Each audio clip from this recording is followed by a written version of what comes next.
There we are. Hooray! Hello and welcome. It's Monday night and it's 2023, and Patrick and I are back again with the Queery Helpline, helping you with your queries based on all of Patrick's stats and analysis and a lot of practice and my enthusiasm. And you know things I don't. And I do like to cheer for parts of speech other than verbs, because verbs can't do anything without nouns or subjects. Go, do, murder, kidnap, modify. Look at all the things they just did without nouns because they're implied.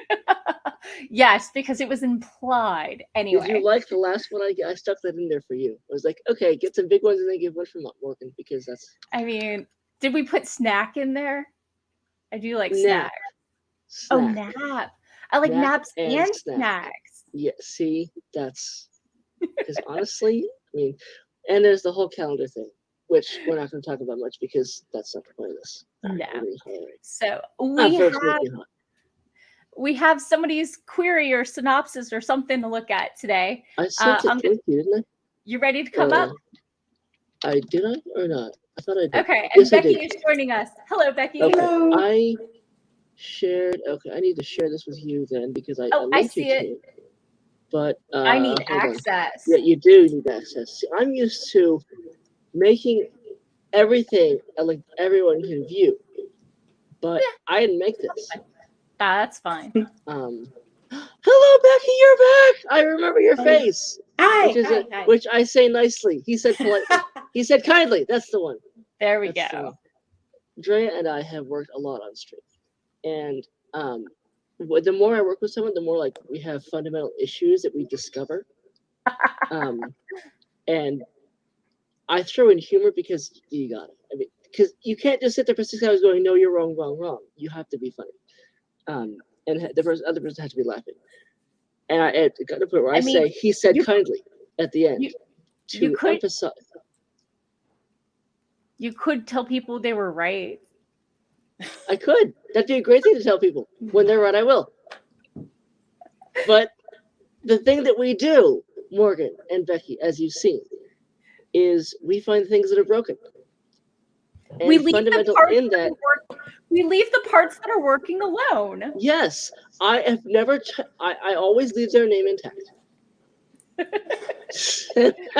Well, that's about it. I mean, I hope more than just my name is left intact. The character's name is usually right too. The stats. I mean, I'm sure that it's still going to be the number of K's I see. Words. When we're done. I've seen people do like 89 word thing and I'm like, no, you missed a couple thousands because they're thinking past it. It's fine. It's an easy thing to fix. Okay, you go to reading the thing. I'm going to get to fixing the thing. Sure. Okay.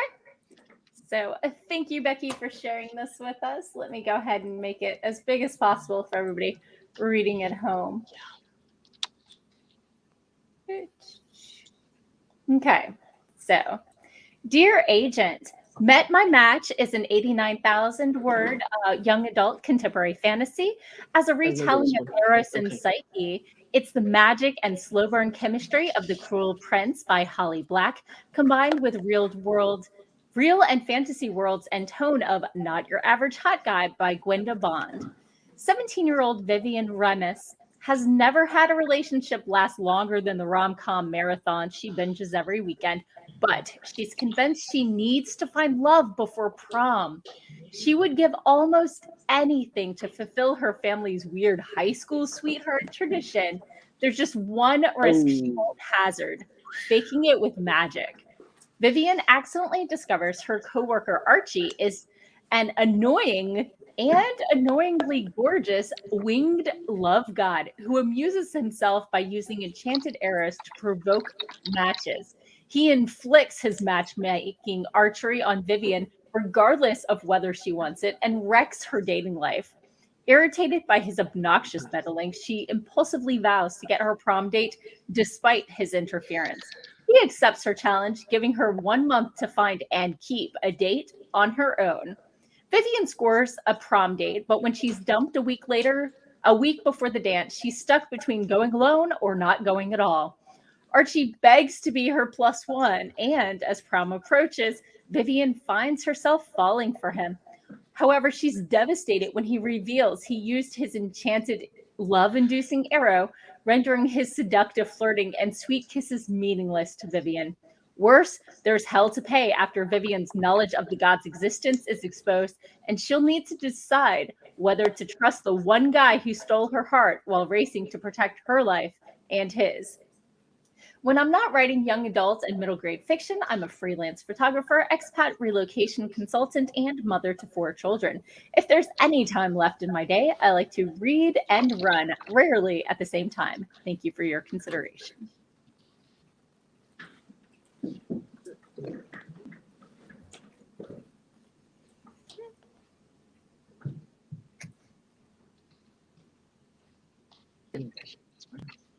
Okay. That's how Google. That's right. We're back. You're still reading. We're back. I was looking up the comps. Okay. Comps are very hard, Yes. and I used a modifier because I am a chip person when I'm writing. I'm not speaking. Comps are hard. Yeah. I don't think you can use either of these, and here's why. Holly Black is a name that you would expect to see selling at the grocery store. She's been writing for I don't know how long, but I saw a writer who had a book deal who had sent Holly a paper interview as a child, when the writer was a child. So this Holly Black's been writing for a long time. So I would not comp to Holly Black in the same way that I would not comp to Brandon Sanderson. Gwenda Bond has been running for a decade and is a New York Times bestselling author, which I knew because I just looked up. So I would not comp them. I know the book is recent, but it has Gwenda Bond's name on it, and that's why it's selling. I know that is going to irritate you a little bit. You may have people give you other advice, but big names do not work well as comps because they're selling based on their number on the cover.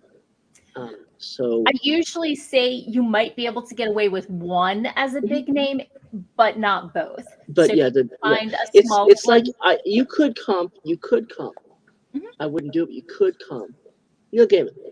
But your other comp has to be something that is incredibly recent and incredibly, close to it. I have seen people comp the Necronomicon. I've seen people comp lots of stuff. And again, the thing that I mention every time I do this, some agents care passionately about comps. My friend, one of my friends, I'm not going to use her name because she has 2 names, it's fun. But she landed her agent on the strength of her comps. Other agents don't care at all. They just want the book, and that's fine because there are some books there aren't great comps for.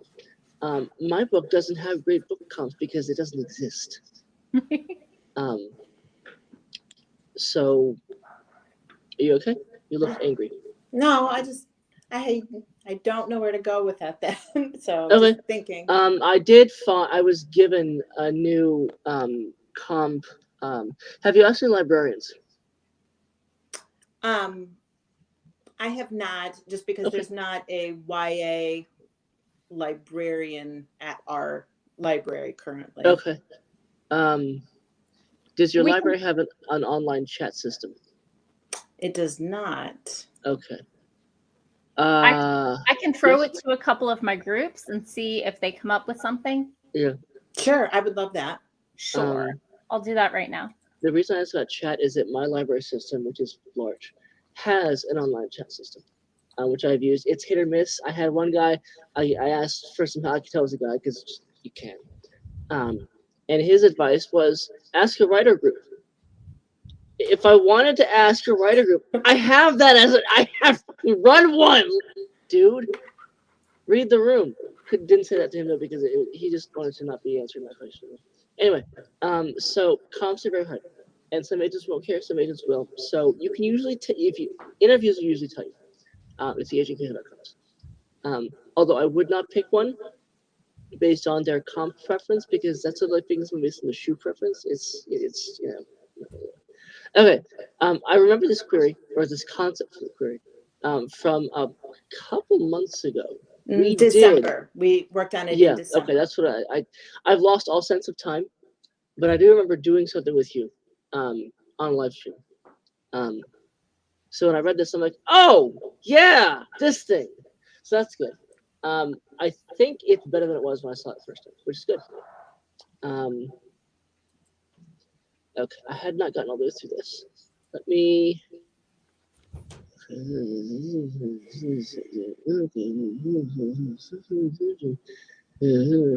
good verbs. Which I never say. I think I've said that twice ever. Something. Twice ever. Ooh, bad decentering. Bad decentering. Knowledge is exposed. Bad passive anti-centering. Oh god, that's.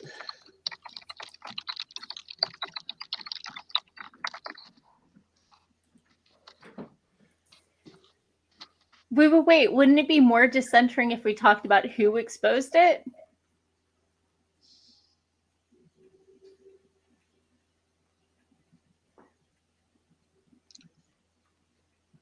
Did you just actually ask me if making the character the center of the sentence would be more decentering?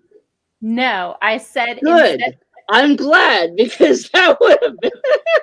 I said the opposite.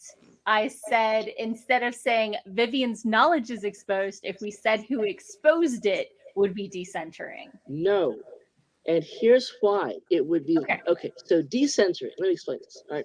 Decentering is a term that comes to us from philosophy, largely. Right. I used it without knowing that, and I don't regret that because it works.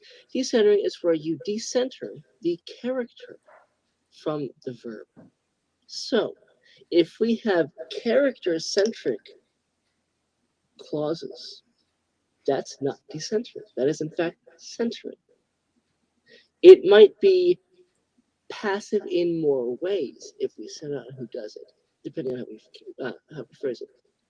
But no, using centering characters on the things characters do is centering. A no-brainer. Sure, let's go.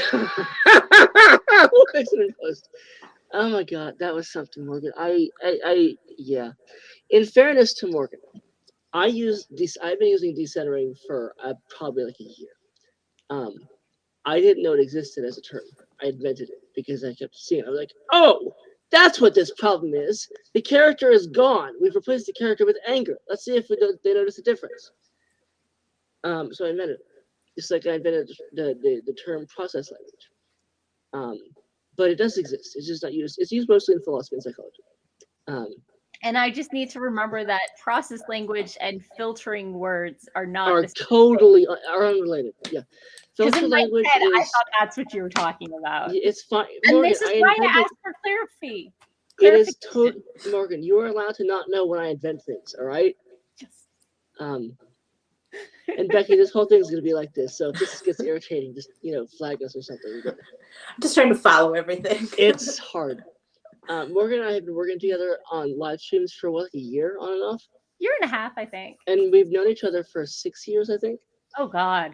Probably. So it's the Pitch Wars thing that I entered like back in the day, and then I found you, and I was like, oh, you can edit queries? What?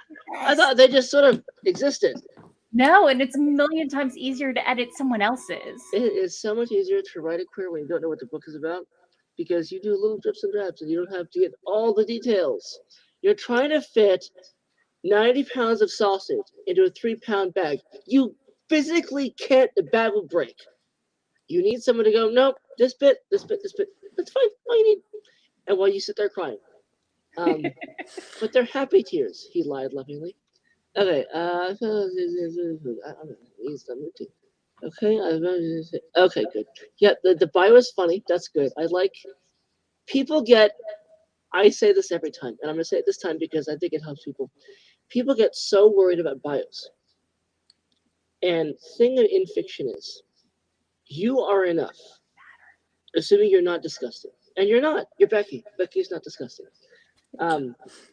If your name were Felicia, anyway, but it needs to be a little bit about you, and that's what it is, and that's fine. You don't need a degree. Shannon doesn't have a degree. She doesn't need one. She just have a good book. If you're writing nonfiction, we'd have an issue. But you're not. Fiction is, whatever. Okay. So that's. Hold on. Okay, we need to set. Okay, we need to have.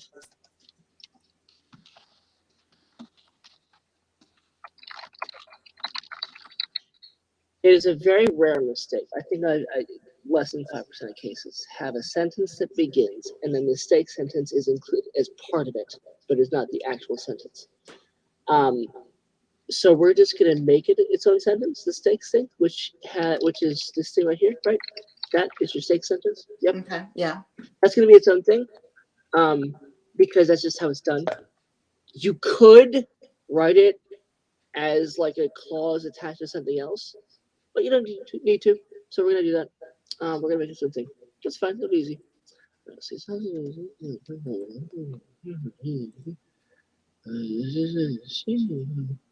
Okay, that's fine. Okay, that's good. Oh, is this? Okay, good. Okay, good. All right, that's good. That's good. That's good. Yep. Lots of verbs. Lots of verbs. Good. Oh, good. Dump for the verb. That's good. Okay. All right. Yeah. Oh, that's fine. Okay. 1, 2, 3, 4, 5, 6, 7, 8, 9, 10, 11, 12, 13, 23. Okay, yeah, that's. Let me just do one thing here. I'm gonna fix the synopsis real quick. Okay. I'm gonna go editing mode and do this and right click here. While Morgan, can you work on while I do the synopsis right quick here? The making sure we have the stakes elements also in the beginning of the query. Sure. Or no later than the beginning of the sentence, because otherwise we get stuff that like magically appears, and that's bad. Yeah, no, stop that. And Becky, I'm gonna fix your synopsis because you good? Wait, and 3.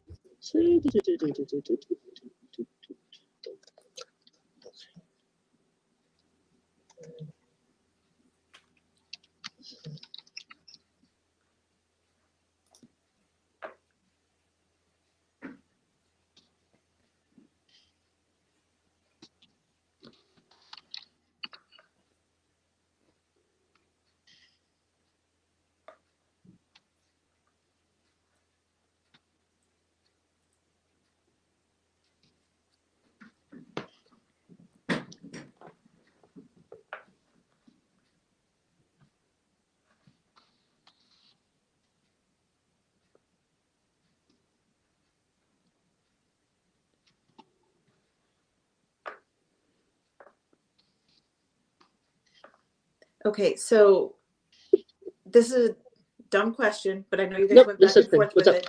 The passive and decentering. Yep. So what? Okay, so it's passive because it is exposed by whatever human or thing, and then it's decentered because knowledge is exposed, as opposed to Vivian, blah blah blah. The problem with decentering is that it switches the focus from the character's aspect of them, such as an emotion, in this case for information. And the farther you get from the character, the less the emotion you get. And the point of query is to build emotion and tension, right? Okay. So you want to be focused on her as much as possible. Okay. The problem with passive is that you want to have the character acting as much as possible.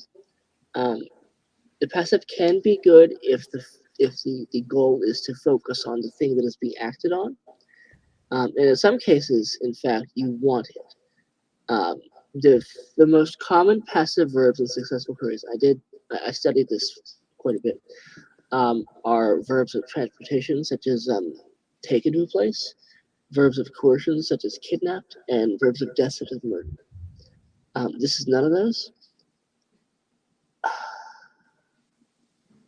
Morgan.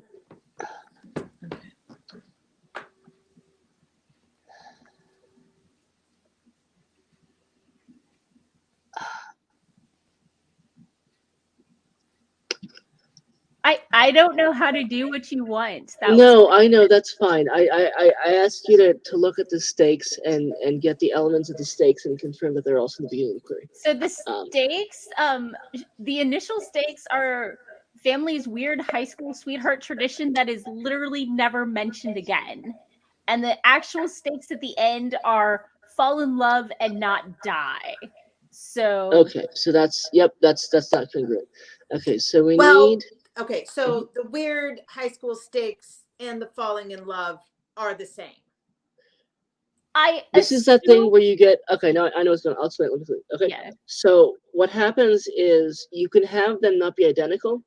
If you get, it's like a relay race. Okay, the baton of high school tradition gets passed on to someone else who's running with the baton of, or the baton that is the emotional tension of the thing. Starts out with the runner of high school tradition. Okay, that runner passes the baton of emotional intensity to love of asparagus. It doesn't matter. It just needs to be. It just needs to be plot. Love of peas. Love of. I need to think of a non-food. Love of chocolate. Well, that's a love food. Of chocolate. There you go. Yes. I'm on board for peas, just not what asparagus. You need to have, okay, is a plot-based reason for it, okay? Because as long as we have it there, right, we can have it be a leaf, okay? It really doesn't matter. But we need to have is it within the query that high school tradition thing getting passed on emotionally to, grilled asparagus. Canned anything is just colored water. So it gets passed on to the next element. And if she is risking upsetting her family and this tradition thing by going with Archie, or if she has the blessing of her family to evade the tradition only because of Archie, right? Either way, that's the continuity of the emotion we need. Okay, does that make sense? A little bit clear as mud. Okay, hold on. Let me just do it this way. Okay. All right. Let's do. You right here. Okay. So, I like apples because my grandmother loved apples and she shared apples with me at lunch every day. Okay. Then I go to a nursing home and I try to share my love of apples with somebody else. And they're like, okay, that's a great story, but I hate apples. I respect your tradition. How about another tradition that your grandmother left you that we could share? And I go, okay. She also liked to yell at trees. Okay, let's yell at trees together. Make sense? Mm-hmm. In actuality, my grandmother loved buttery potatoes, but it doesn't really matter. It's just a noun. The nouns don't matter, the verbs do. Okay. So I should stop. I'm going to stop working on synopsis for now because people can't see what I'm doing. There's no point. Anyway, so we have a girl who has relationship issues and family obligation issues. That's the first paragraph, right? So let's just do this. Let's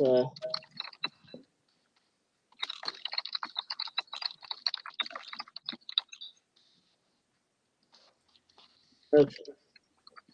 So second paragraph,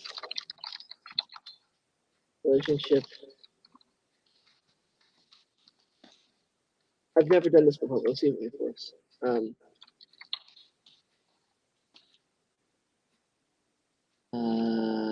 No.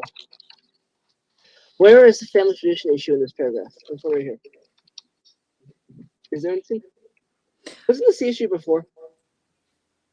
What's that? Wasn't this the issue before that we didn't have the continuity of the high school sweetheart tradition? Yeah. So the tradition is of her going to prom. Oh, just going to prom, not like a family tradition of her mother found true love and married her high school prom sweetheart, and her grandmother married her high school prom sweetheart. Yes. So her mother and her sisters both have all go to prom and marry their sweetheart. So that's the weird tradition. So she needs to go to prom so she can keep that going. Marry the guy she went with. Yeah. Yeah. So maybe it's just she's convinced she needs to find her true love to go to prom, just like her mother and her sisters.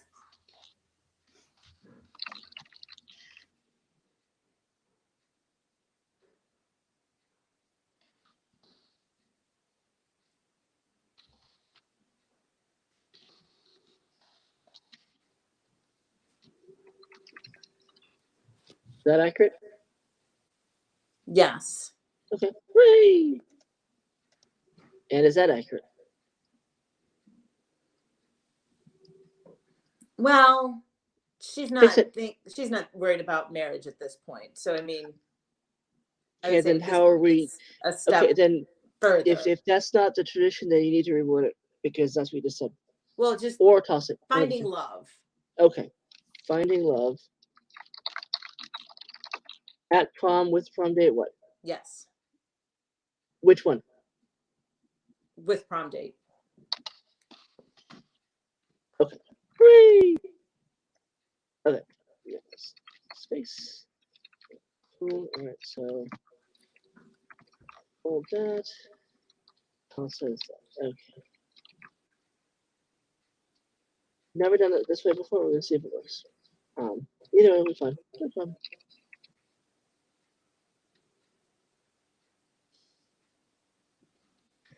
Yes, Morgan, you have value.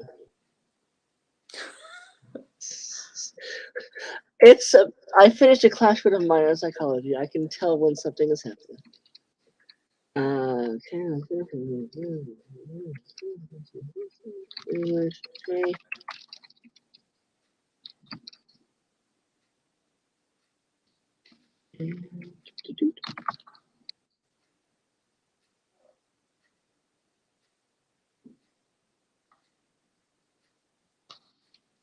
Close. That's close.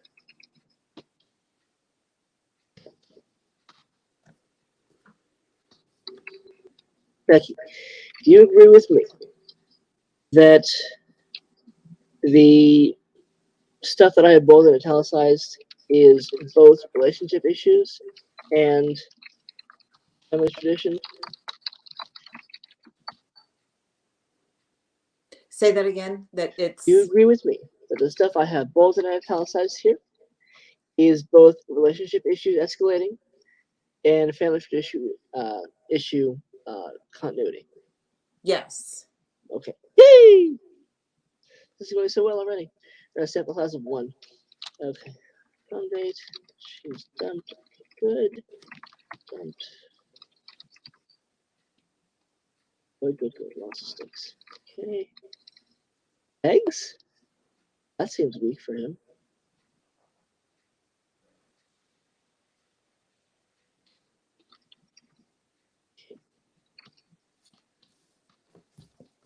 Oh no. This is non-linear. Okay. So the reason non-linear is bad, okay, is if I tell you we're about to crash, right? You can brace yourself for it, right? Right. You don't want to brace yourself. You want to have the full emotional, physical, whatever impact of oh.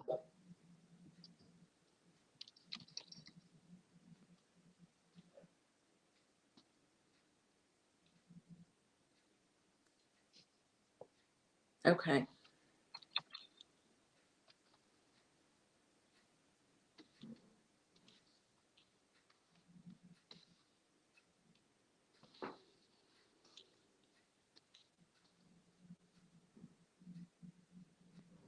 Okay, hold on a second. Let's just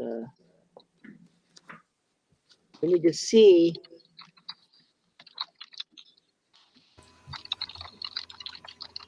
We need to see this stuff happening and her loving it, and then after that we reveal, hey, by the way, I was drugging you, because that gives us that fuller roller coaster of Got it. Does he beg or maneuver her into it? There's a little bit of, well, making it seem it's a little of both. He doesn't seem, in the previous paragraph, he doesn't seem like a beggar at all. in case that matters. Archie presents himself as the solution, Right. helping her win the bet, but also, All right, so we need to get that language in there about kissing and whatever else he said romantically. Okay. And that, so Becky, go ahead and do that. Okay. Because you know the book and we don't. On purpose.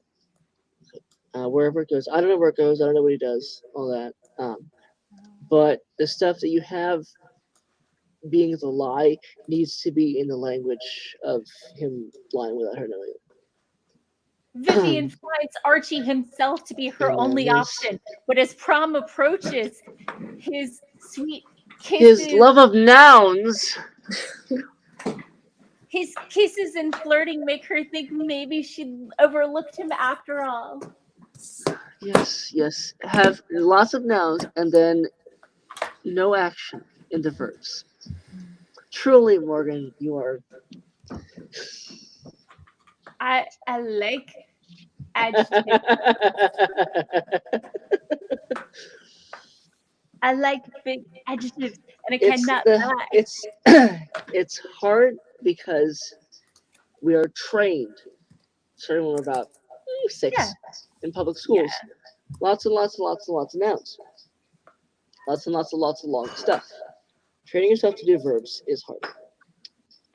And Morgan is not a spokesperson for anything. And her training and speaking is mostly not relevant to this, is it? In terms of sentence structure, in terms of speaking clearly, because that's not my job at all. In terms of speaking clearly, you are way ahead of where I will be if I ever want to do this, because that's just not my job. You introduce us concisely and clearly, and I go blah, blah, blah, blah, blah. But in terms of speaking and you using tons of verbs, you have to train yourself to do it like anything else. And you haven't because you don't need to. And honestly, you can talk decently about romance without using a whole lot of verbs. That's not what you do. You can soften the romance, and if you're doing that, then a way to soften anything, okay, is to use a noun. Even better, use prepositional phrase, because the longer the phrasing gets, with you having said less per space, right? The weaker the language is.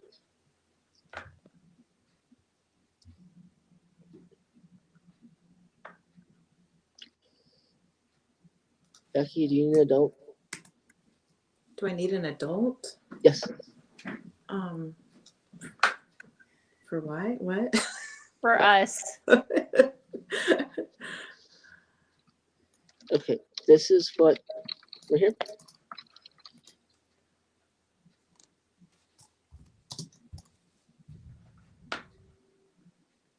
There we are! Hooray! Okay.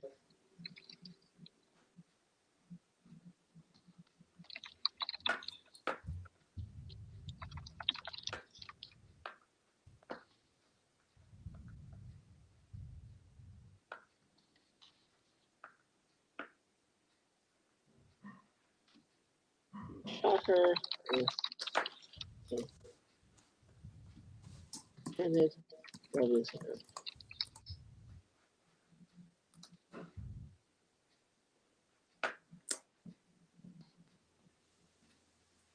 Worse.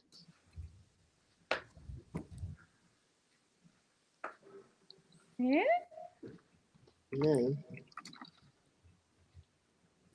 Okay, so should I be rewording for the flirting and kisses? No, we're good there. Repetition. We're good. We're fine. For right now, we're trying to get the consistency down.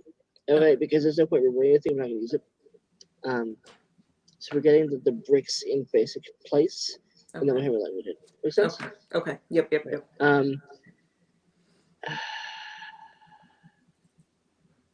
Okay, this is incredibly sudden and inorganic. It takes us. The focus has been on her relationships, and him becoming her relationship, right? Mm-hmm. And her. Let's see. We need to mention early on when she discovers her coworker Archie's secret. Or Okay. we kill.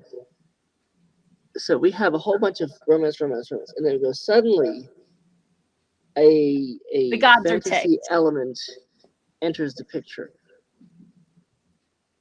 We didn't know that it was bad that she knew this stuff. Yeah. Okay.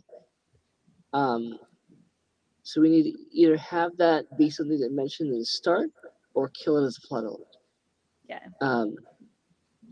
It's a pretty high stake, though. But we have enough with the romance. She's furious at the guy, and she's risking her family tradition thing and her relationship issues thing. Because this is her longest relationship, right? By like probably a week or two, right? Yeah. Yeah. So she's had nothing until this guy. And she's had no tradition, hope for fulfilling her tradition before this guy. So he is her world right now, right? And then he says, by the way, I've been screwing you over for weeks with this one thing that you didn't want. Do we need more drama? No. We're zoomed in exactly where we should be for a romance. And we talked about this last time, that, where the shift happens, that was too far into the story to put into the query. Yeah. The only problem here is that this is not, in terms of the concepts, not the plot arc, but the concepts. This is a romance with fantasy elements. Yes. Right now. Yes. And you have it listed as a contemporary fantasy with no romance whatever.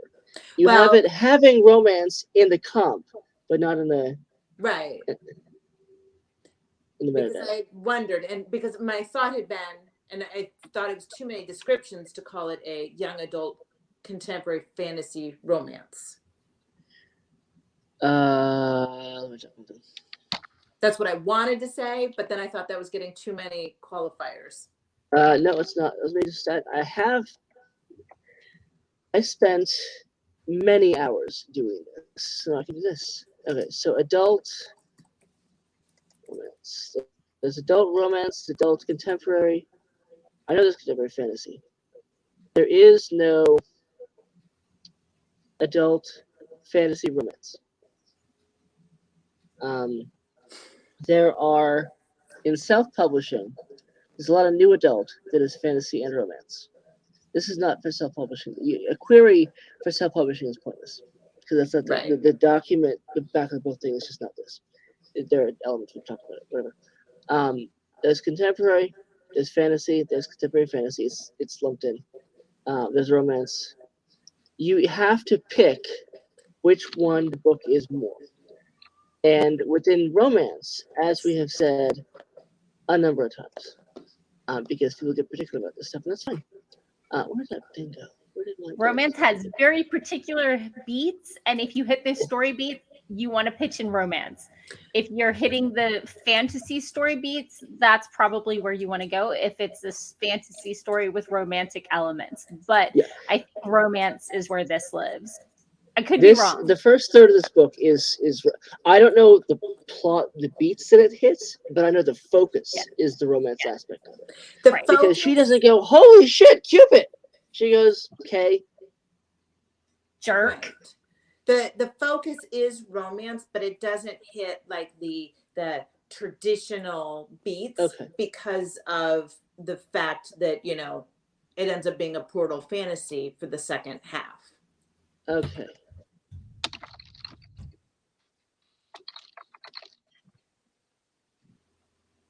So that, right?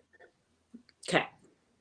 Okay. Like I said, I wasn't sure how many qualifiers. That's fine. You can have, you can have up to, you can have a contemporary science fiction, let's go contemporary fantasy with elements of suspense and romance.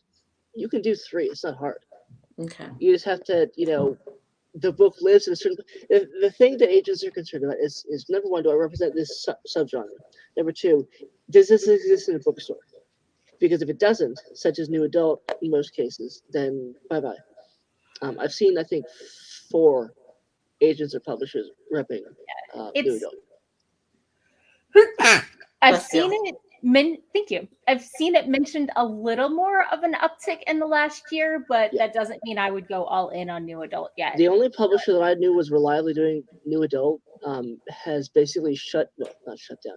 It is significantly curtailing as of October. That's one publisher that I don't think even has anything published yet.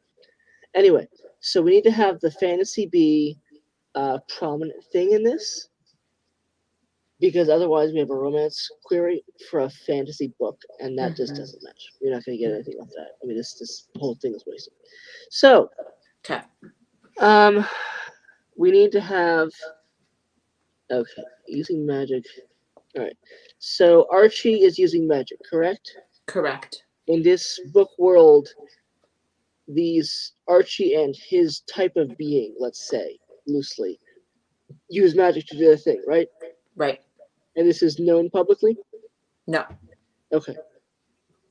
So this is the Portal Fantasy part of the Portal Fantasy, right? Right. Okay. Making sure. And then they're on the run in the portal. Right. Which is the world of the gods, I'm assuming. Okay. Right. So we can tell who reads this genre. Well, anything you read. I mean, the last book I read, even part of, was the first Encyclopedia Brown book with my 10-year-old. And that book was published in, I think, 1962. You read it in 1962? That published in... My joints are old. I am not that old. I creep. Let's see. The last book I read was... I finished 5 seconds ago, an Amazon book. A hockey romance with elements of fantasy. Survivor Bear. It's about bear shifters, and they rescue her best friend and his client from an airplane crash and find true love. All right. Continuing on. Oh, stop that. Okay. Third one is underlined. Okay. Sorry, I added stuff we can totally take out, but I was trying to work in the it's a dangerous secret so that the portal won't be a complete surprise. Okay. All right. But if it's useless, we can take it out. That's why I put it in a suggestion so we can just reject if we need to.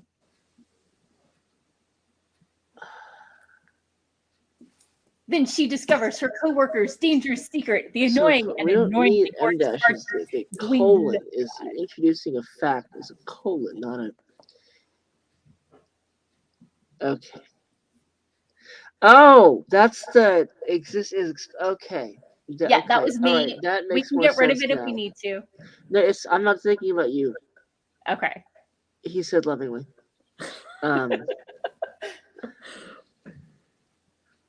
Okay, that's fine. We can do this. It's easy to fix. Well, these are done some other stuff. He said lovingly. All right. Right. So coworkers did.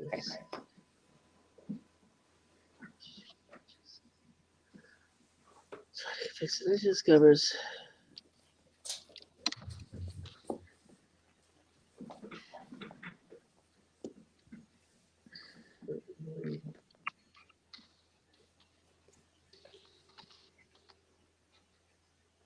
Can do too much.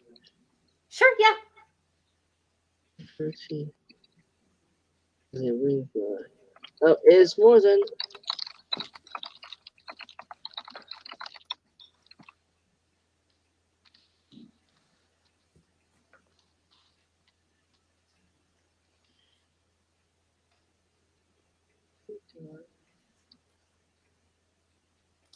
There you go.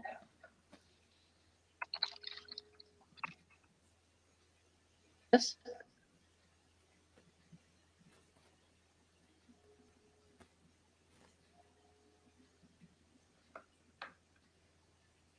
Becky? Yes. Yes. Hooray! Do you think that regardless of whether she wants it, should go? Yeah. Like, does I think that that should sound go. rapey? I think I Rex think her. we should be specific. If she wants it, then cool. If she doesn't, then tell us that she doesn't. She doesn't. Because I have a feeling that she's gonna take that using magic ban thing and be like, no, I don't want it that way, which is Yeah. not consent. Yeah. And that's I'm hoping this is more like they end up being poor matches and not any sort of actual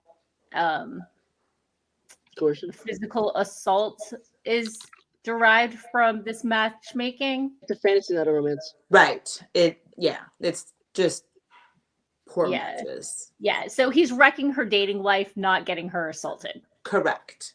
Right. And I guess I don't want it to come across as yeah. Okay, I think we can ditch this then. Okay.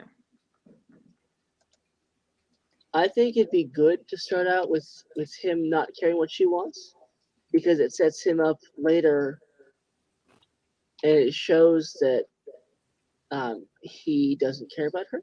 Right. And then her choosing not him.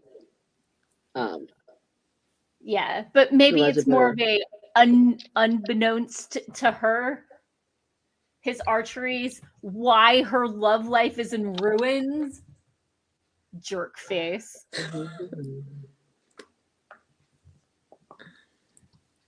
It's because he wants her for his own, which is creepy 90s guy vibes there.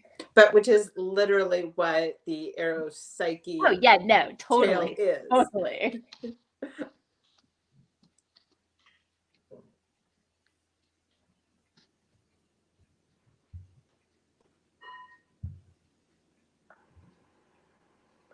Or has he been targeting her all along and that's why she doesn't have a date yet? It is. You don't find that out until the end, that he was actively just trying to keep her single so that their time would come. Yeah. If she never finds true love, maybe she'll notice me.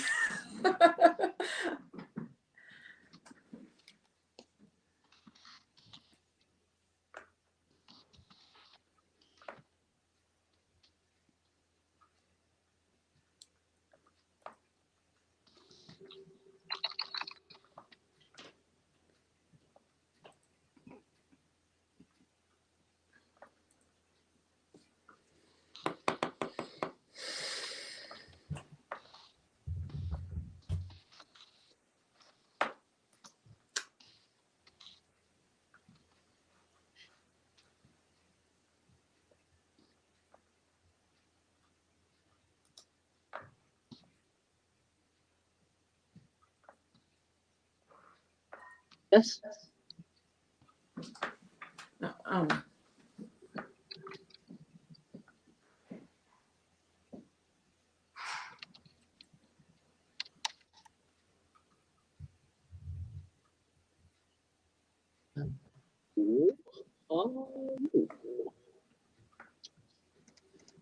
Essentially, yeah. Essentially. Hooray.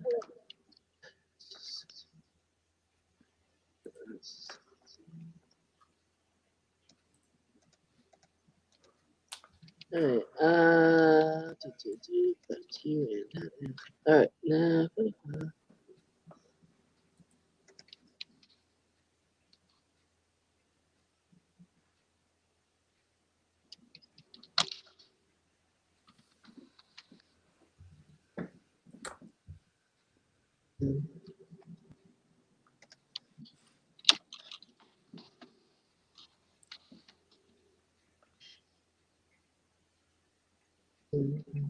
All right. We need to do the knowledge of the gods language. This is okay. If we have rescue to protect her life, okay, we don't know who knows this, and that makes the danger vague. Okay. Mm-hmm. That's bad. Okay. We can So- expose by somebody, maybe is good. We need to know who, because we need to know why we're scared. Okay.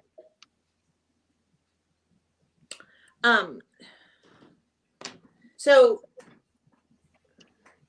inadvertently she exposed, but she thinks he did it. And the knowledge is, again, that's getting, into the back third of the book. And so not wanting to crowd too much into this. Right. at the Who front. is she afraid of, or who is he afraid of? His mother. Okay. And what do they think his mother's going to do? Well, again, this is Well, getting back immortal? into the end. She doesn't know that there's real repercussions for her until Don't need after that. prom is done. Don't need that. Yes. So, but Okay. then, That you see that phrase right there? yes. We need that to be more specific. Okay. We need to know who's coming after them and what they're going to do. Because otherwise, racing to protect her life could apply to how many books? Many. Many. I mean, their entire Netflix series where it's racing to protect her life is, the plot. So who is it, and why should we be scared of them? And what are they going to do? Okay, well, so this is that final third where Okay. that at that point they're going to Hades, the portal part, because otherwise her life is in danger from his mother. Do they know at this point what threat there is? Or are they just generally concerned? Yes. I mean, by the time she goes, she knows what the threat is.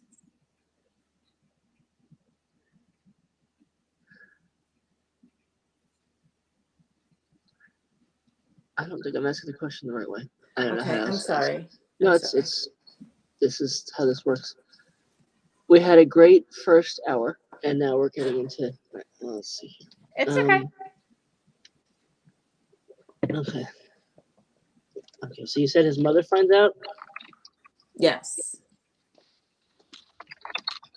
But I didn't know whether to put that in because she's not mentioned anywhere else. And so then it's like, oh, you're just randomly throwing her in that last paragraph. We don't care Okay. about her, right? So, our first in the book, the first indication that Archie has a mother is that point in the book. No, you meet her, but she's not an active threat until that point in the story. That's as long as she exists. She exists. Because what you can't have is someone going, "Hey, suddenly I exist," right? That's just bad world building. We had that with somebody last year who they had a character not in the synopsis, except for one mention in the first paragraph, I think, and then they suddenly change everything. Nope, you can't do that. It's not organic. It's boring. Because books show us how to solve problems, and if the solve of the problem is then a miracle happens, that's boring. Okay, turns out that I mean, it works Vivian- for Shakespeare. What up? I'm just saying Shakespeare used that more than once. Oh, so Shakespeare. I do have a That's because Shakespeare he was thread going very through this briefly. too. retelling familiar tales that people were familiar with and therefore could get away with a lot more. And modern audiences are not audiences from the 1600s that were illiterate. So Carry Morgan. on. So Morgan, why was Shakespeare popular? Because he had the dirty jokes for most people, and he was telling stories that people already knew and liked. And he had the Shakespeare was queen of popular financing because- him. Shakespeare was popular because the costumes were pretty. The words were pretty. People went to the theater. Not because, oh, did they get together this time? They knew. They Shakespeare, already knew the story. Romeo and Juliet was a roughly 100-year-old story by the time he did his version. And the reason his version is what everyone reads is that it's pretty. He was good at sonnets. You know why he was good at sonnets? Why? What was happening in England while he was writing those sonnets? Were the playhouses open, Morgan? Oh. No. Everything shut the fuck down. Why did it shut the fuck down, Morgan? Was it war? A plague, Morgan. Everything shut down because everyone was terrified of getting the plague because back then, oddly, they didn't want to die. These days, I have the right to kill you with my freedom unmasking. So is it like the writer's strike in 2008? More like if streaming services shut down.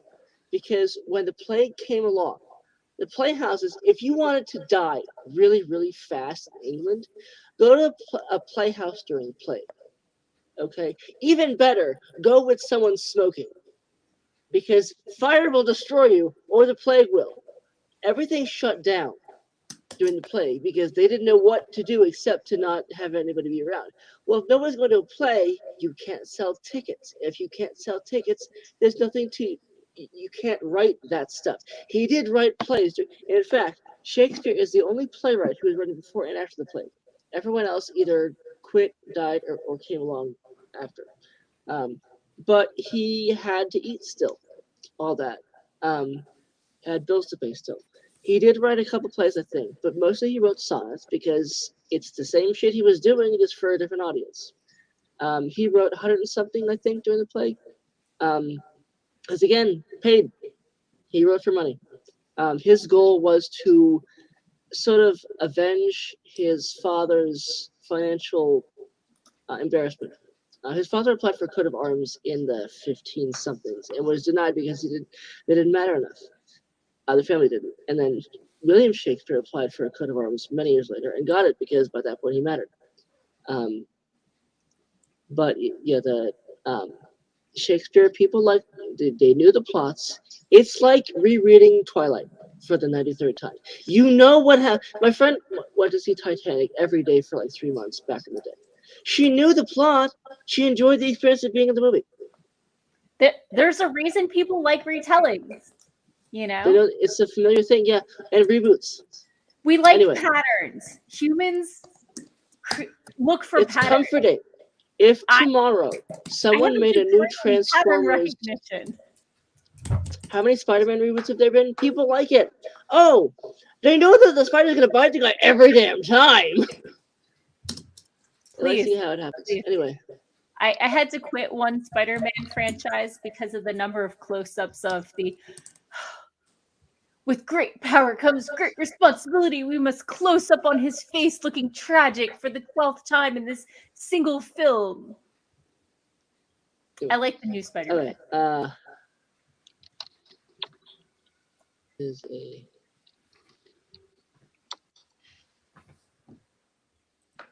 okay. And Archie tells or accidentally tells? Tells.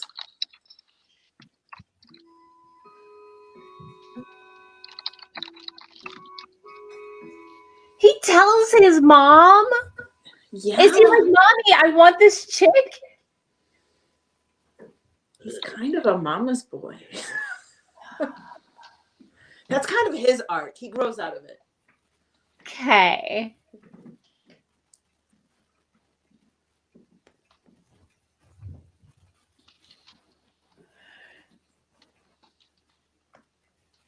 It is traditional. He does what his mama tells him to. Yes. So in the audience, we do have that question. You might be tuning in a little late, Kathy, but should Archie's mother be mentioned earlier so she doesn't come out of the blue? Well, I think there's the implicit, if you're a coworker who's going to school with me, then you have a mom.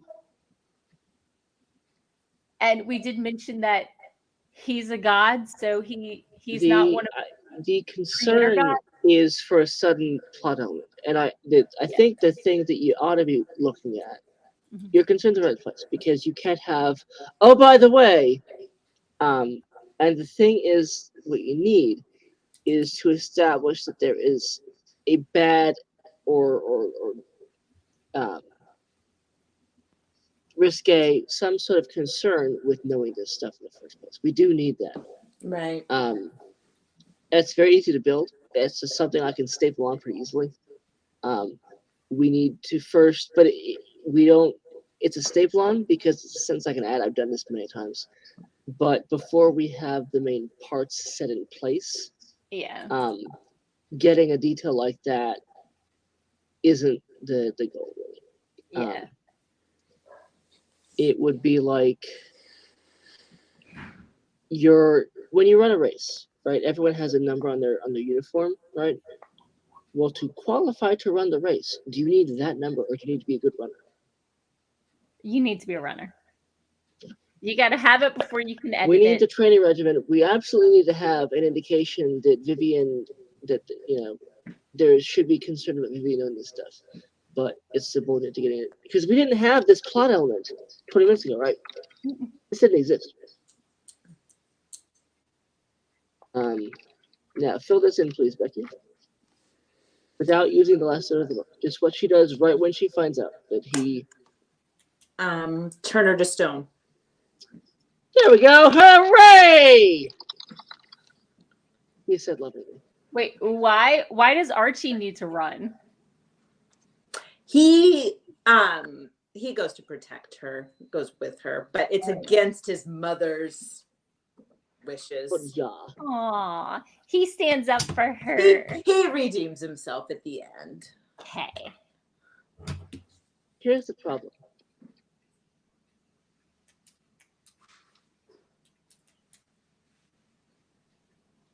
I don't care what family tradition it is. Death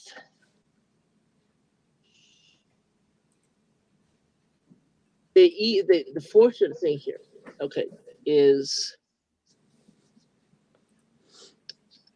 that you have basically three kinds of stakes. Two kinds of stakes, really, but there's a third that gets used sometimes. The two kinds are, now you have to decide whether to do the thing or thing. And it's what I use because it's easy to write. In some situations, there is no decision. Because either you have to decide to die or not, and not die. Or you just do the thing anyway because you're impulsive. There's a third, which is the continuation of the book. Okay, so it's essentially the first two. So part of her character arc is that she's been not acting, and she irrationally rushes into it and decides to act. But at the same time, she also feels that she actually didn't have a choice, because if she doesn't act, then Archie's mother is threatening her life. Yes. This is one of those stakes where the stakes is her life, and so she has to do whatever she has to do. So this doesn't exist. Now she has to...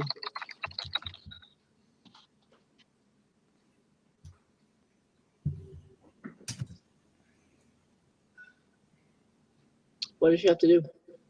Decide if she can trust Archie to hide her from... No, not a decision. There's wrath.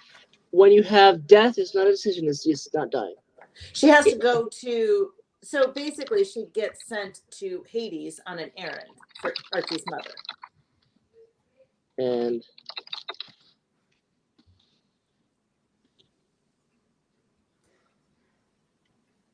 See, again, I didn't know how much of this to put in, because it seems very tacked on, and we're entering. Yeah, it's we're past the midpoint of the book. Midpoint. Okay. All right. Okay.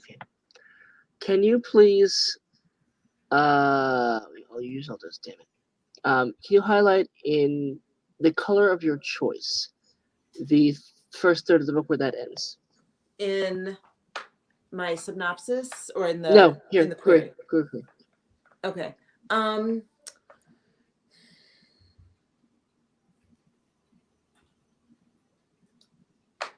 Okay. And then her decision is to go with Archie. Okay. All right.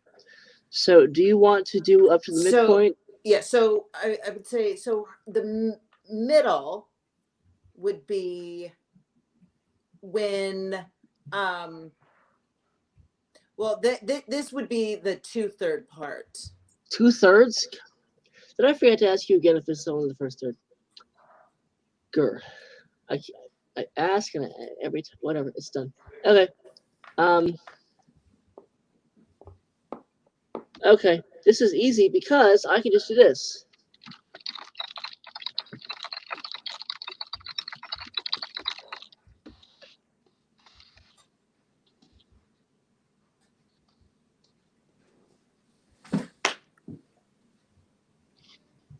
We need the fantasy hit 2. Oh, now I got it.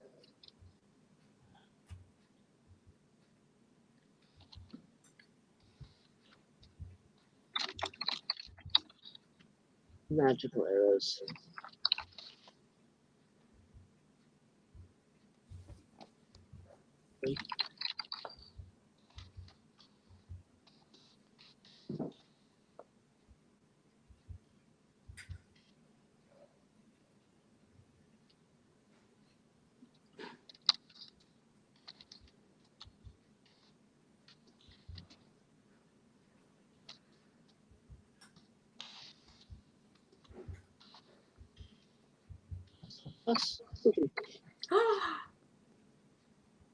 Oh. Don't need it. Right? I don't know. I feel like it's needed. That's why this is so hard. Hold on. There. Okay. Now it's there, and you can pet it and love it, but we're working on this part. It's your emotional support garbage. Because it gets too into other stuff if we go farther, right? You see that? Yes, but Yeah. so this goes back to, I know we talked about this before, but now we have Morgan here, and so Morgan, you have to weigh in on this too. But does the fact that it leaves out all like of the fact like the whole back end is all like that amped up high risk, and it's the whole portal, and there's the whole Hades and blah, you can't blah. go into the second half of the book, even if it's higher stakes. If the problem is that there isn't enough fantasy in the first half. Well, I mean, she's literally friends with, or nemesis with somebody that has wings. So it's not fantasy less, but that's where the contemporary It's okay. is. Okay, let me do it like this for you. Okay, I just started watching Transformers again, the movie, the recent one with Shia and. Yeah. Okay, the first third of that movie is very, very. It's a slow build, right? This is a slow build, and that's fine. Okay. A lot of people think you have to get right into everything on like page 3, and that's not credible because you have to. I mean, you can't have it be intensity from the start. Okay.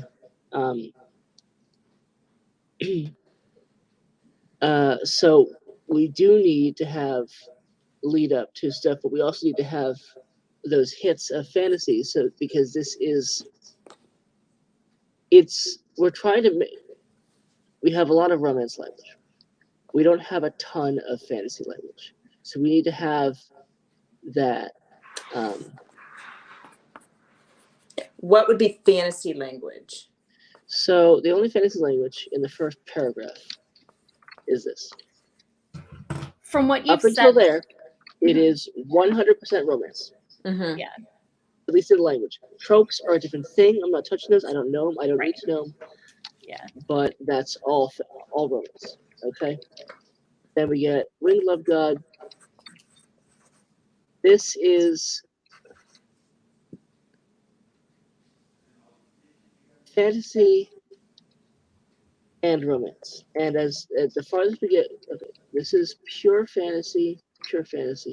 This is pure fantasy right here. Okay. Mm-hmm. This gets into romance.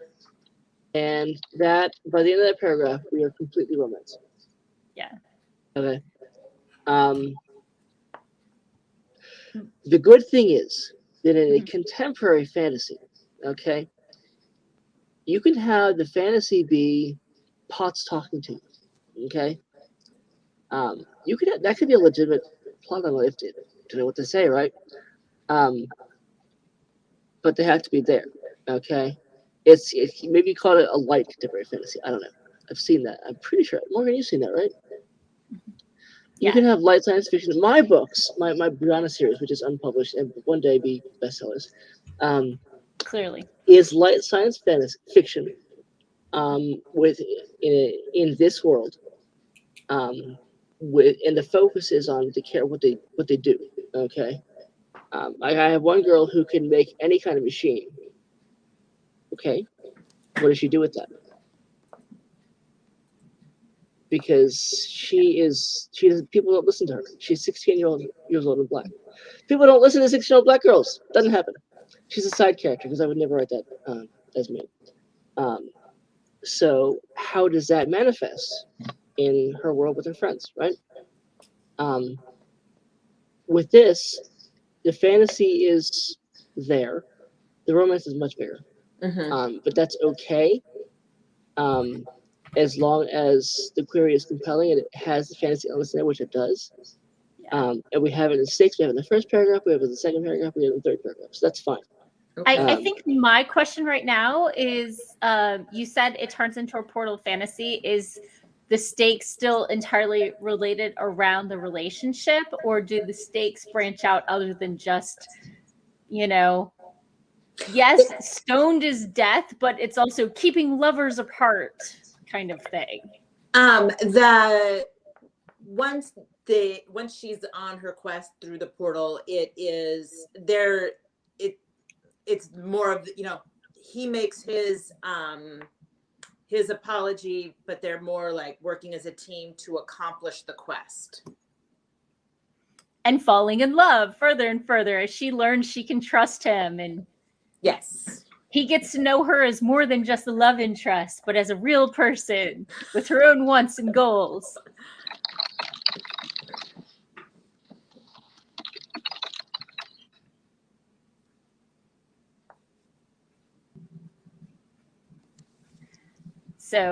So yeah, I think if the last third really is, that quest adventure, that we do need some inkling that it's not just romance tropes. and that's how I'm like, I don't know. Yeah.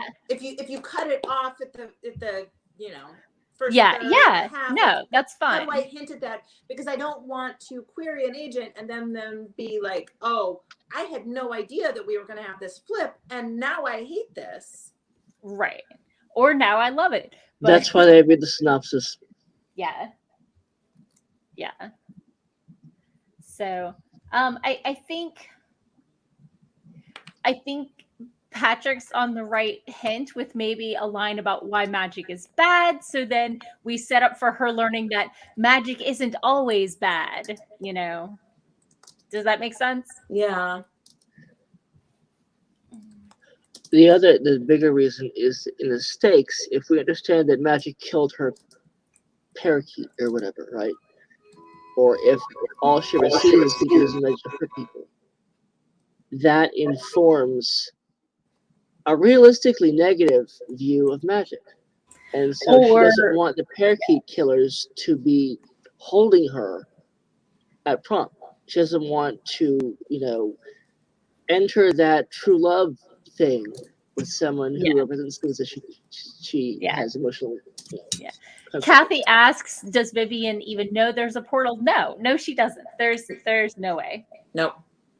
Not until she is forced on the quest. Yeah, sent on a quest to Hades. Woohoo! Make sure you have money for the boatman. And never look back. Oh yeah, that's a highly relatable thing there, Becky. Keep going. Yeah. Keep going. Good. It was good. I liked it. It was something that I can relate to because I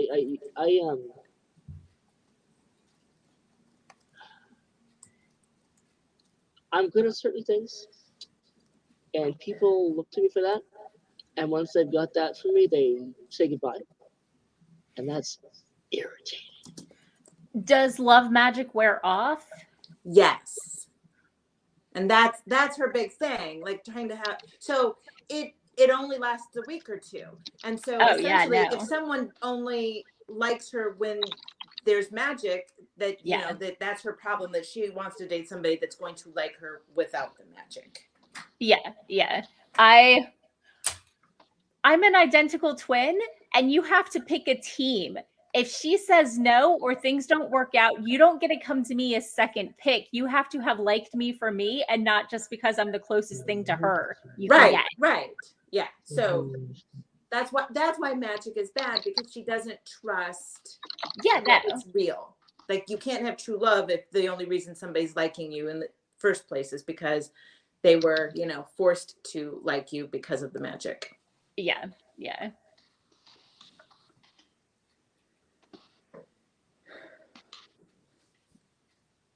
It's a lot of pressure to do this when like other people are like looking at your half starts. Why do you think we have never worked my stuff that I value? My stuff, I think. We have worked yours. Oh, that was an experience, Morgan. I only made him cry twice. Oh,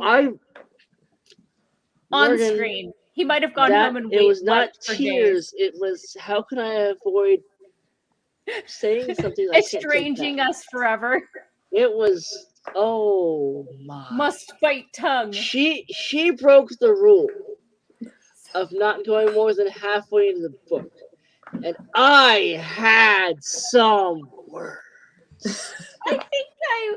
Yeah. And it was non-linear. She had forgotten her own plot. Oh wait, that doesn't happen for 8 chapters. So it was not. I think it was I had failed to fully update an earlier synopsis once I had done some revisions. Sure, Morgan. It was the document's fault. I mean, yes, decentering yet again. I'm just saying. That's why I'd forgotten things. This looks like me shaking my head, but it's actually me trying to get this thing positioned right. This is balanced on 2 wires. Right, that's I might need to get you a new camera for Christmas. You might. No, I don't want. See, You would like to be in lower def. I keep on forgetting to get a better one, honestly. Because I have kids, and this is the reason that we do this, is to prevent other people from having to deal with them, their own. I mean, mine are already here, so you can't do much about that. All right, Becky, getting back to things that are not Morgan's terrible memory for her own book. I mean, you can always blur your background. That background, or make it. I thought you were blurry because you blurred it already. Oh no! This thing. That's the quality of his camera. This camera was made before the Affordable Care Act was passed. Yeah. It's from what, 02, 03? Affordable Care Act. When was that? Not Obama. 09. I bought this thing in 10. Yeah. Okay. Becky. Yes. Is that the book? That thing I highlighted 3 years ago. Where did you not see that? Oh, Morgan, it's not highlighted. There we go. It's in gray on the main screen. Okay. Well, no. Only. I think we meant only, not online. Yeah, that's only. Yeah. Okay. I know how I got. And she doesn't want to be single forever. Okay, so we need something that she'd rather be than fake it. Fake love. Okay, well then, instead of fake, then she would be single. Okay, yes. hooray! Yes. All right. Okay. That wasn't 8 chapters of not remembering, though. No, that was. Thank you, Becky, for not taking an hour to go. Oh wait.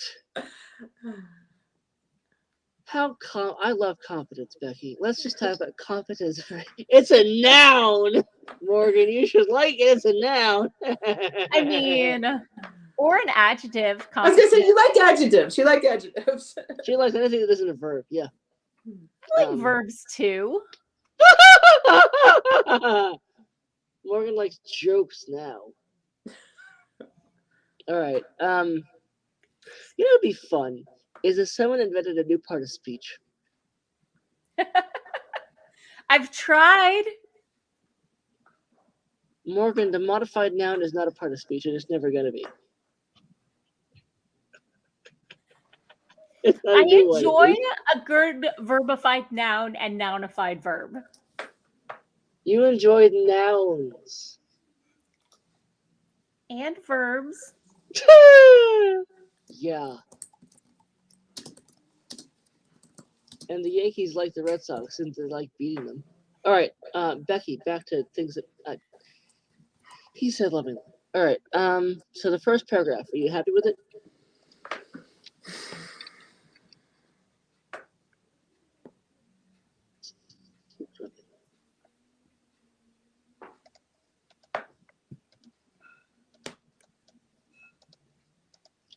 Have we made it Yes. get too long?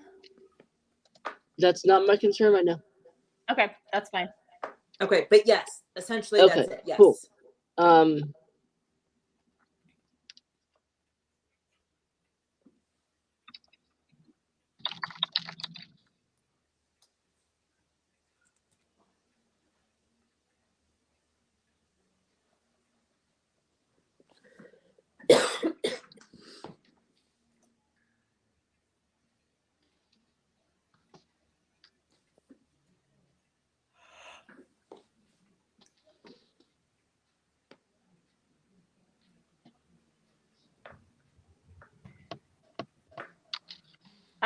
I have a question about maybe having too many modifiers.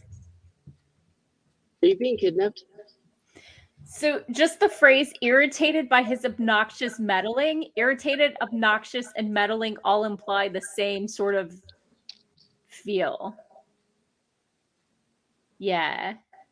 I thought we could ditch at least one of those. Morgan, did you have modifier therapy this week? I might write with them all in, but when I go back to edit, I pick my favorite one or two and keep them and ditch the rest. 100? No. 1,000? No. Actually, I usually have to go back in and edit in descriptions because I only care about what the character's thinking. Yeah. I underwrite by not including a lot of that stuff too. I'm like, oh yeah, they're in a room, there's smells, there might have been the bowl, food. she takes it. It's all process language, honestly. This is why I should not write fantasy. There are trees, animals, whatever. They go to a thing. But what are they saying? What do they feel? What do they think? What do they believe? Okay, yeah. I don't like how I rewrote this. How many? That's 14.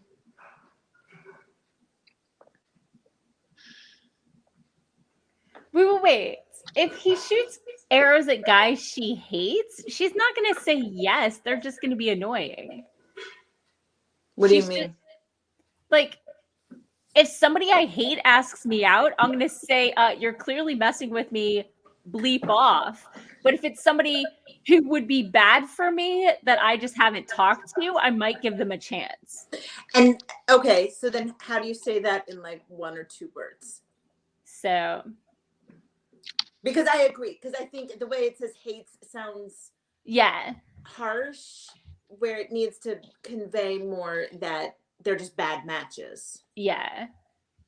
The wrong guys and wrecks her dating life. At bad matches? I don't know.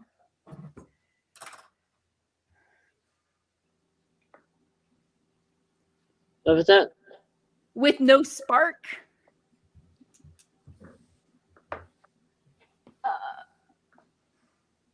Yes, no matter how many random bad matches he sends to court her. Yeah. That sounds better than saying guys she hates. Hooray! Because also I feel like that guy she hates still has kind of a low key kind of rapiness about it. Yeah. Okay, so that you like that paragraph now? What if we just strike this out and go with straight, and he's wrecking her dating life? Do we need though to convey that he's, the part about like that he's doing it with hold arrows, on. or yeah.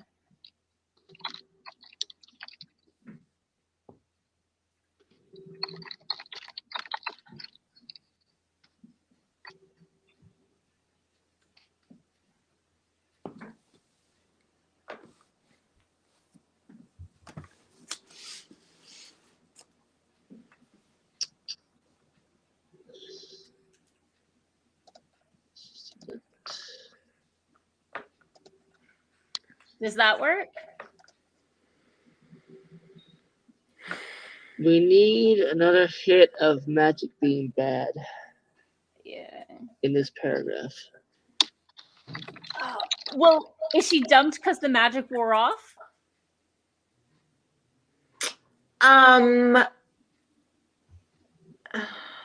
Well, she just thinks the guy's rude. She doesn't think it's magic, and it's not. Did he dump her, or did she dump him? The other boy dumped her, but it was because Archie asked him to do it. Dude, who would? That's a jerk move.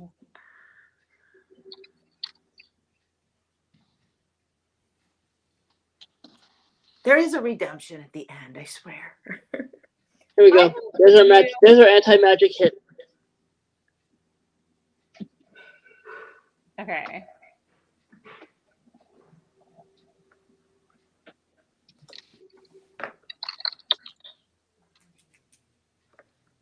Yes or no? It's closer. Yes. Fix it.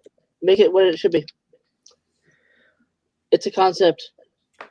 Would it meant be to show the whole, more than a week thing, right? Right. So if it's a little off, then repetitive to bring in the rom-com reference. Do it. We'll see what it is. You know the book. I do not.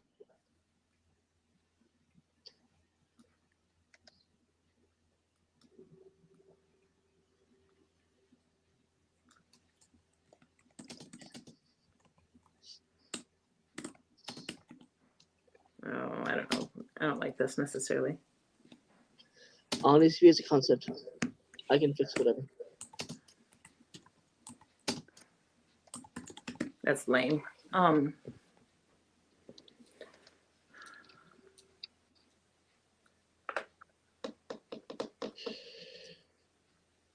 Okay.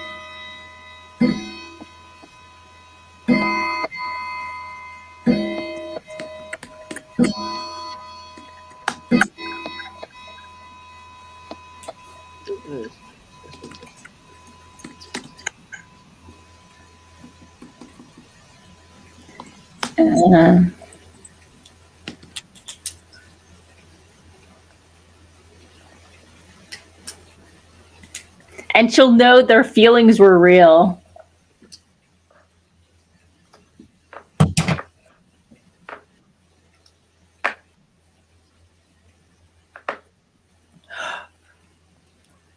At least their feelings will be less contrived than a rom-com.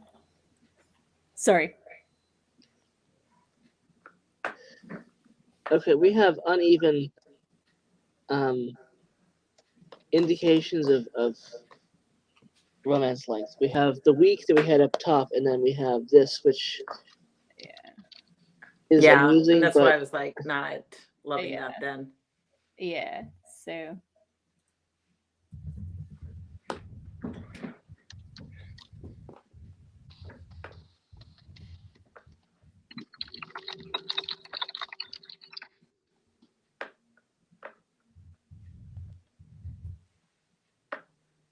Can you use the word feel in a query letter? The word what? Feels. Yeah, sure. You can, absolutely. I wouldn't in this one because that's not the sense I get of the character. Yeah, if it's her voice, then yeah, but if not, no. No.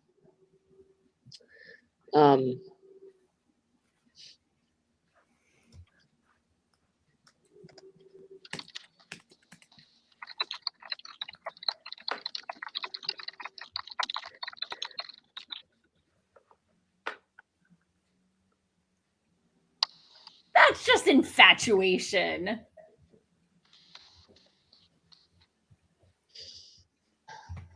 No, it's still not right. Yeah.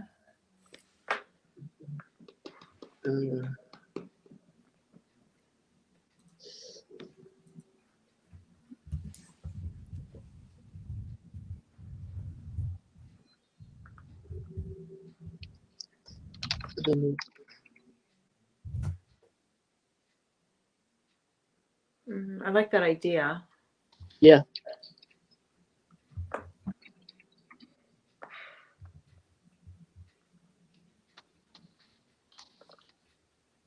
Hold on, hold on a second.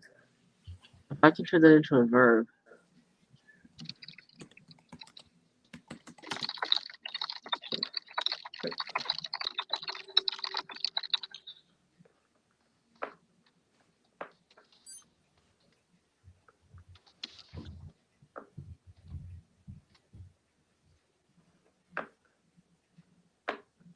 Hold on a second.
Okay, that's getting better. Yeah.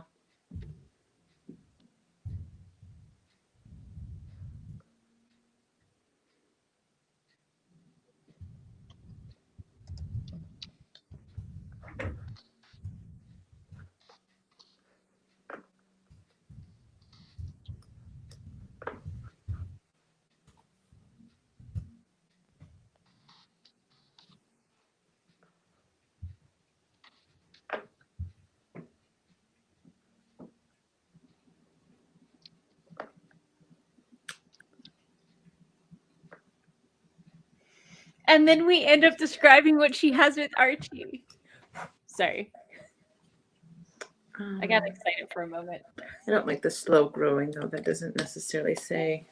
Yeah.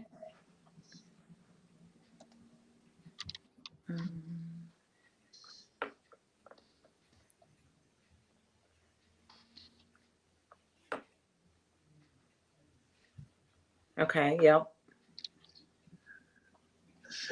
How many times can you use an M dash in a query? 904. I try for no more than once per paragraph. Yeah, if you get 3 in a sentence, you really need to re-examine things.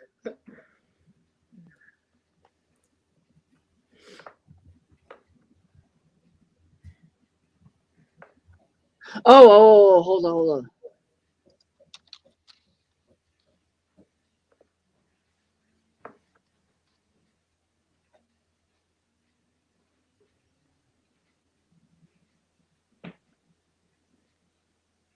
Steam or lust? Sweet affection, artificial steam. Okay. The song's meant to repeat. But Becky. Because we get the sweet and steam and affection artificial as contrasts with some alliteration. Yep, that's the idea. But in romance, sweet and steamy are opposite ends of a trope spectrum.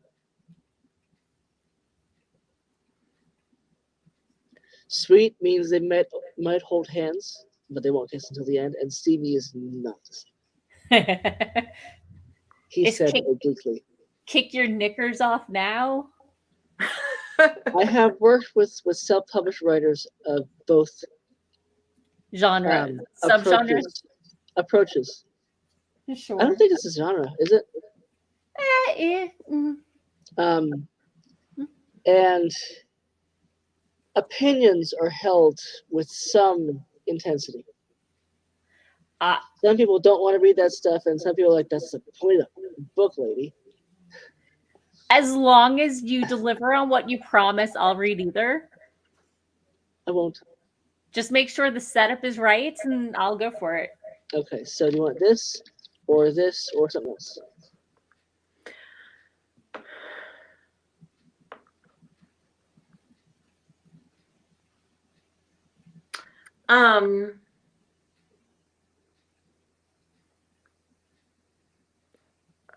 You're not in love with it. Well, no, give me a second.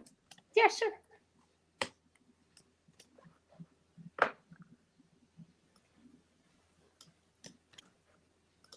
Option 3. I'm going to grab some water. Use a glove. I'm going to use a cup.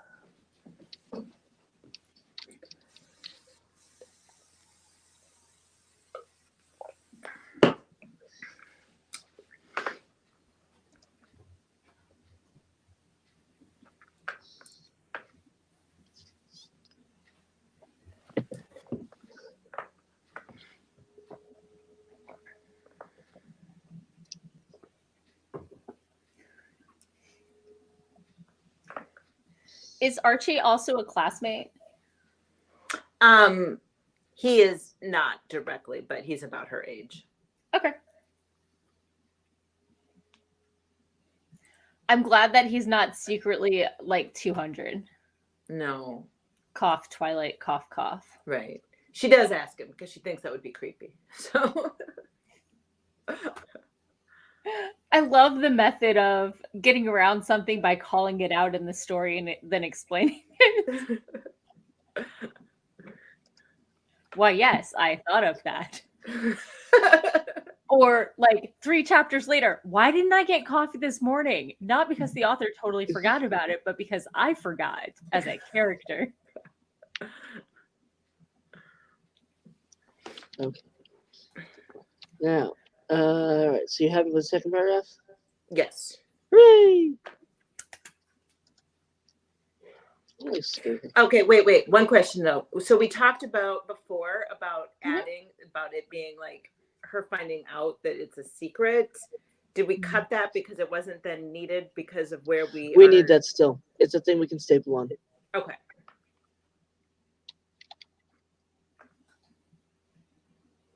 Because it was.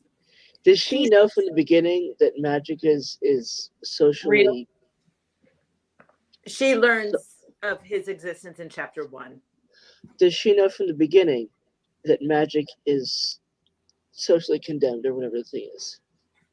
Yes. I mean, she knows that that it's secret, and she is supposed to keep it secret. So wait, is his love magic the only love magic she knows about? Yes. Okay.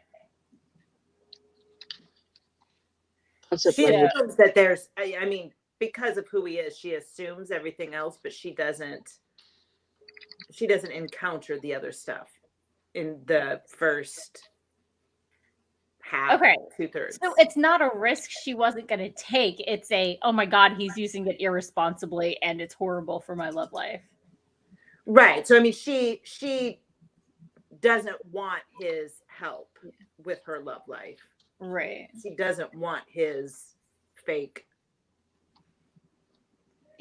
enticements. Yeah. Right. So I have a question about this prom date. Are they dating or did he just agree to take her to prom? For the one that dumped her? Yeah. That was just a date. They were not dating. Okay. Because I know that, you know, there's the boyfriend, girlfriend go to prom, but there's also the sure, I'll take you to prom kind of thing. Yeah, it was more of the sure, I'll take you to prom, but she still gets dumped by the guy. Which is a bleepity bleep thing to do. Yeah, he did it by text. How rude. I had a friend lose her prom date the week of because he got grounded. And she got a friend's brother to take her, you know? So at least she had a date. And she did. And I called and asked this guy to prom after asking his brother to hand over the phone. And he did not. So I accidentally asked the wrong brother. And my sister was going to ask the other brother. So that was embarrassing. So I'm having prom flashbacks right now. Thanks. It was a nice prom. And he'd asked me to his junior ROTC dance, so I was pretty sure he was going to say yes. That makes asking a little bit easier when you can assume the sale. Hey, still got that suit you had 2 weeks ago? Cool. Still fit? Cool. Want to look at me more? Cool. Wait. I don't think he can wear his uniform to a non-junior ROTC event. If he was full up military, he'd have to. They have a sword with that uniform, don't they? They do, and he got to do a presentation-y thing with the sword. It was awesome. Yeah, it's shiny, right? His name was Lance. How's that? It's shiny, right? Yes. So they're gonna say no to a guy who has a shiny sword?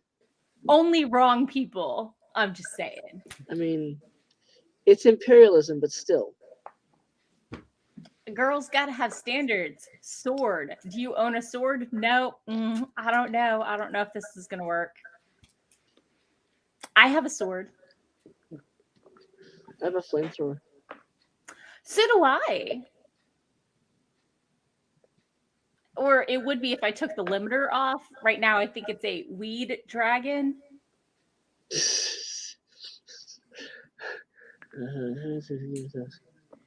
It's for burning stuff on the sidewalk. Not that type of weed. Get your mind out of the gutter. All right, this needs work, I know, but it exists.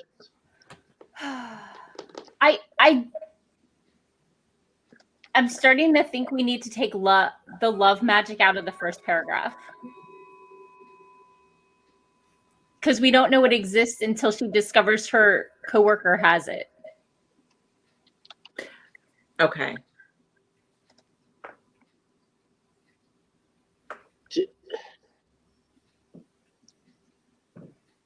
Then we need to massage that so we can still have that information. Yeah. Because we can't have it be the second paragraph and go, by the way. Right. Yeah. Right. It's inorganic. Becky, you should no. Becky, do you think that eating something might be a good idea? Because you sound like your energy just cratered. I'll grab chocolate. Do it. Good. Because I'm used to doing this. You're not. And people don't realize that they are inhaling glucose.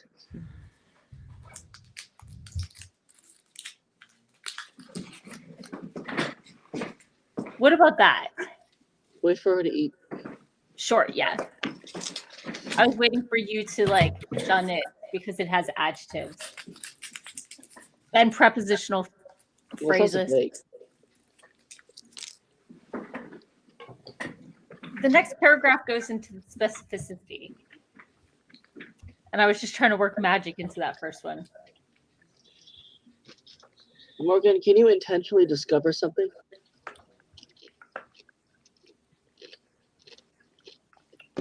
No, you cannot. Wait, yes, if you're researching, you can discover the true name of the person. Research and find. Oh, okay.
Okay, so here's my dumb question.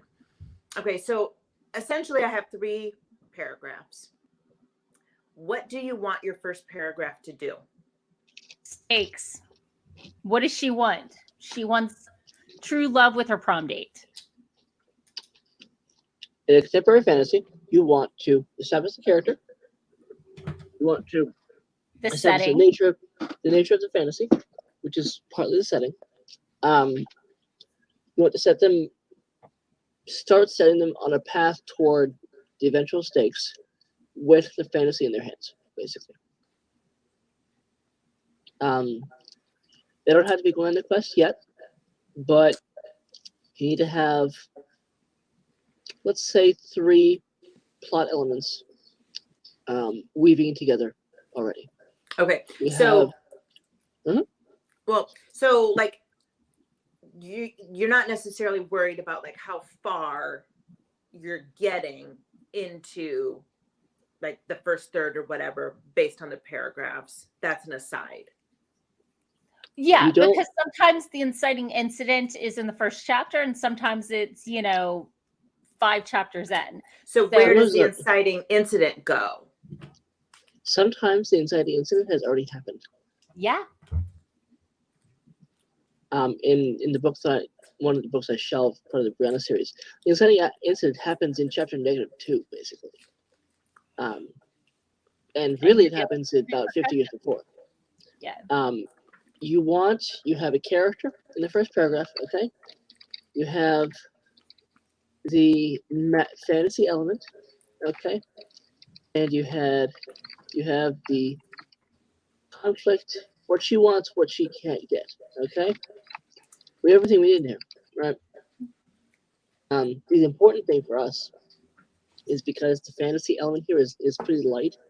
We want to be intentional about including it in a clear way that shows interacting with it, interacting with her.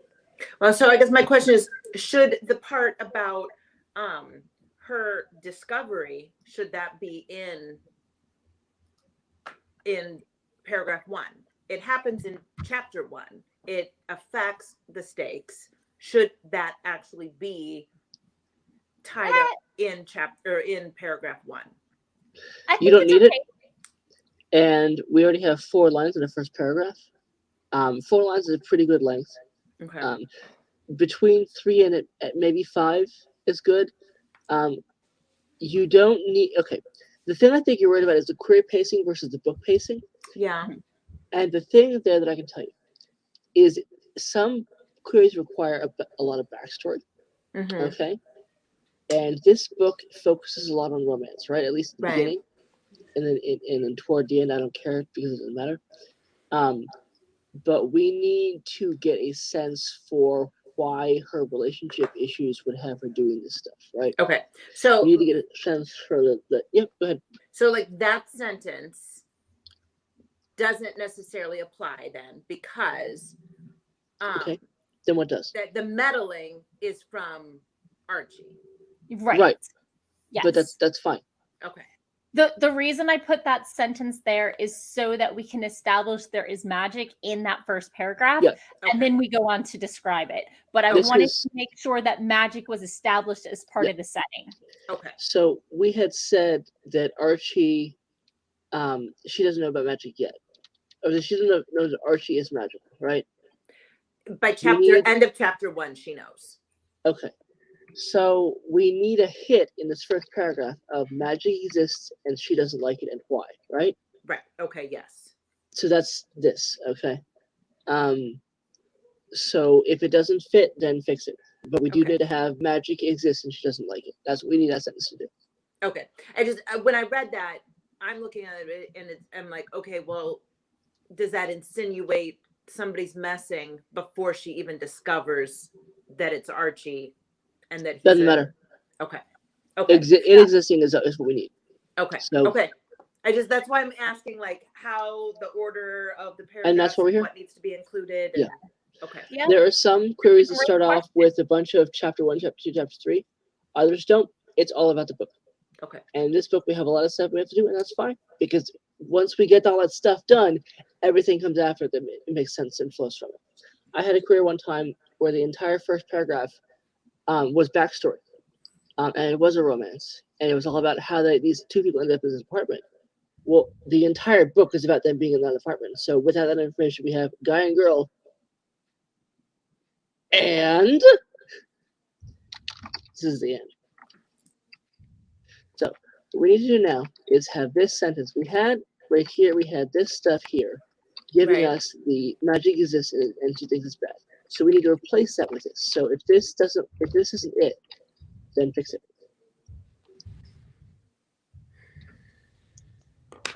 So that's where I'm like, I don't know. You don't know? Okay. Do her dates? Does she figure out someone's doing something, or does she just? So she's not good at flirting or whatever, but it's her issues with dating don't really start until Archie meddles. And that's after like she finds out that he exists, and then he's like, oh, here, let me help you. And it's not helpful at all.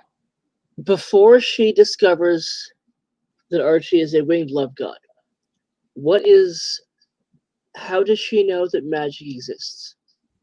She saw him flying and using his arrows. So she doesn't until she discovers. Does she know that the love magic he uses is temporary? Yes. I mean, they have a conversation when she confronts him. He finds it.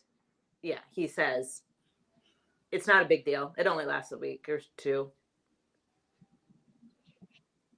But she doesn't know that he's a winged love god. Yes. So it opens, the book opens at work, and at work she accidentally saw him, and then he's like, oh, you weren't supposed to see that, and then basically kind of explains what he does. Okay.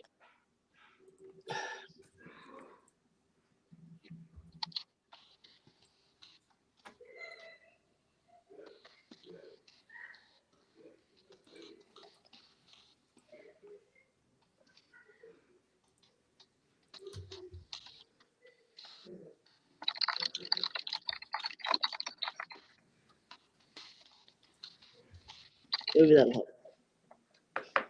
Fill that in. Make sense? Yeah. Go ahead.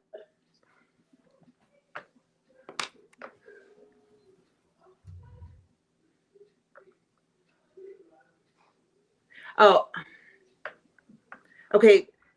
No, that doesn't make sense. So a sentence establishing that she knows it exists but doesn't like it, and then you're saying this information is based from before she discovers. Well, no, like she discovers. She And that's doesn't when know. she gets the opinion. What's that? Yeah, she doesn't have the opinion on magic until she finds out it exists. Correct. Yeah. Okay. Does she know that magic exists before she knows Archie uses it? No. Okay.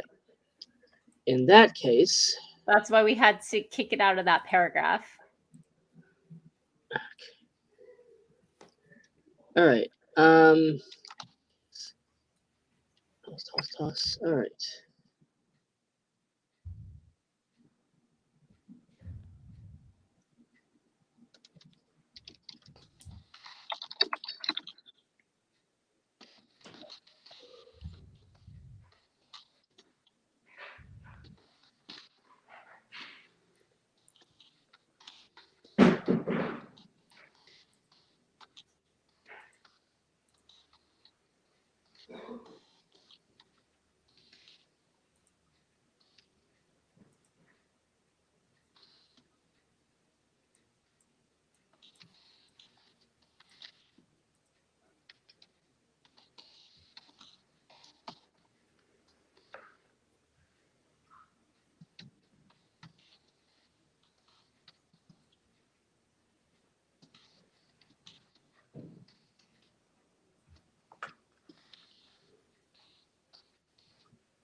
Exists anymore, right? We need to introduce that somehow now.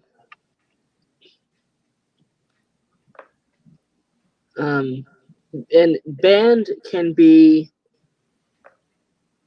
whatever world building mechanism it is that says it's bad. Banned is just an example of a verb. Okay.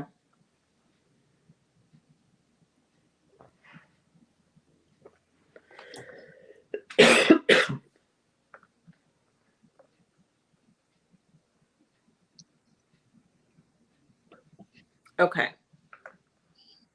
That makes sense.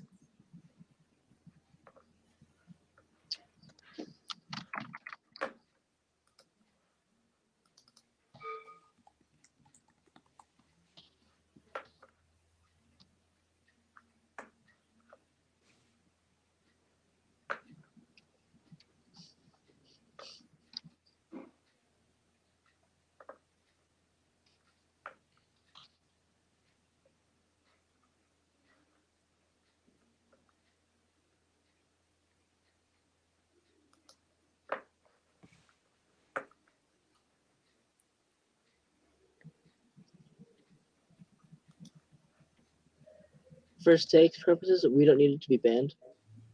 All we need is her personal code being don't use it because I want something real. In case that helps you.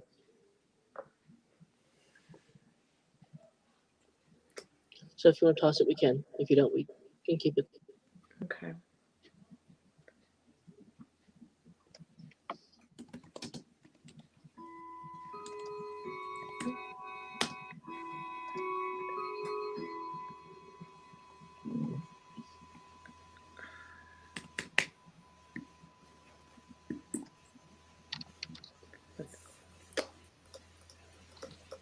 Mm.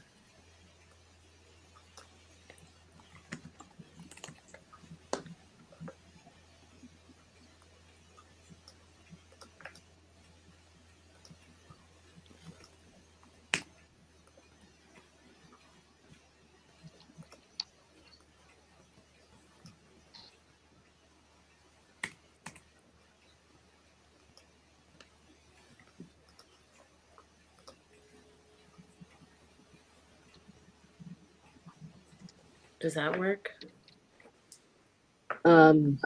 Secret gives us a plot element we didn't have before. I think contrive works. Okay. I don't know if the secret kind of on par with the band aspect.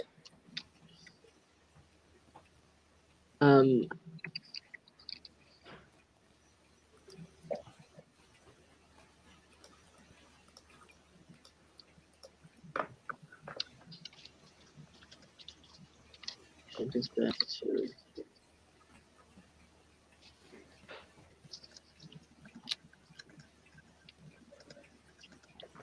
a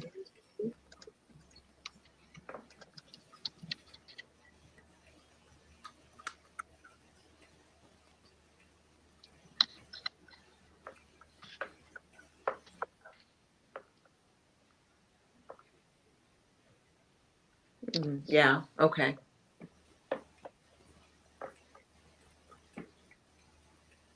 Ours is 225, which is good. Nice. Let's look briefly at the synopsis. I'll try to chop that down for you here. And then go back to the query bit and give you some space and then go back to see if you like it.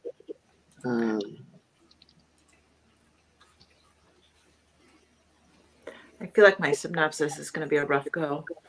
It's fine. It's right now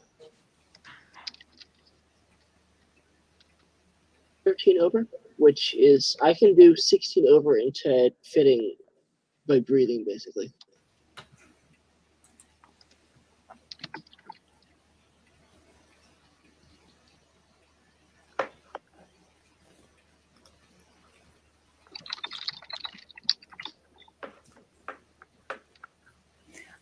I think we could take out the word weird.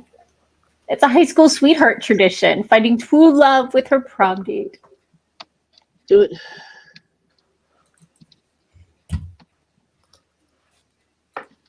Yeah.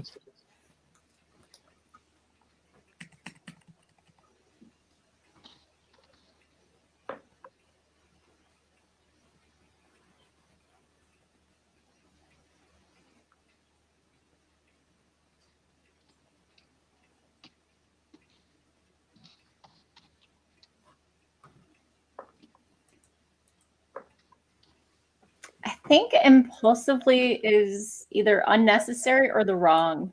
Like, I understand it's an impulsive vow, but I think it's, either angry or like, bleep you, I can do this on my own. What's wrong with you?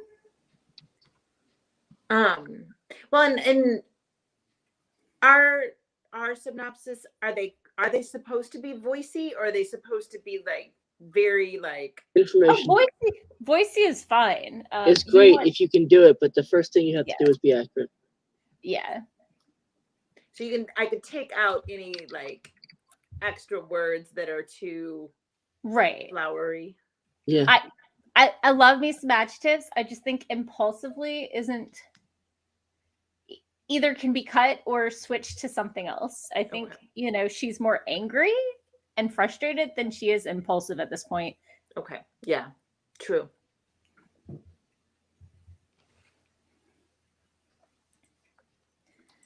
I mean, it's in response to him meddling, so it feels like a oh hello, we have a raid. Hello, JN3 Storyteller and Coffee Quills. Patrick Hopkins and I are helping Becky revise her query package, so you're seeing our final almost version as we wrap up the revisions. If you want to check out the original version, check the beginning of the stream.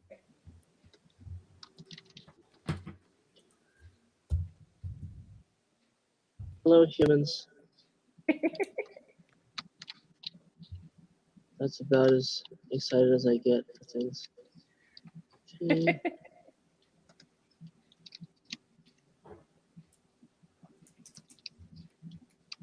Oh, and if anyone has a good suggestion for a comp for a Eros and Psyche contemporary story, please pop it in the comments. We're trying to find something less well known than Holly Black and Gwenda Bond. So, although it is a retelling, so maybe we could do a different retelling if it's romance based.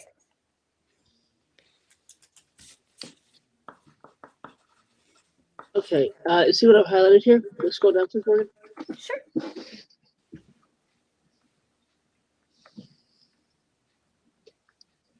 More. Oh, sorry. More. There we go. See there? Right there. Yes. That's process language. Okay. What did we lose there? Nothing, right? That Right. happens. But Right. Ooh, now we're moving on to the synopsis. I'll read it aloud for those of you listening at home. Oh. And Patrick takes off his headphones.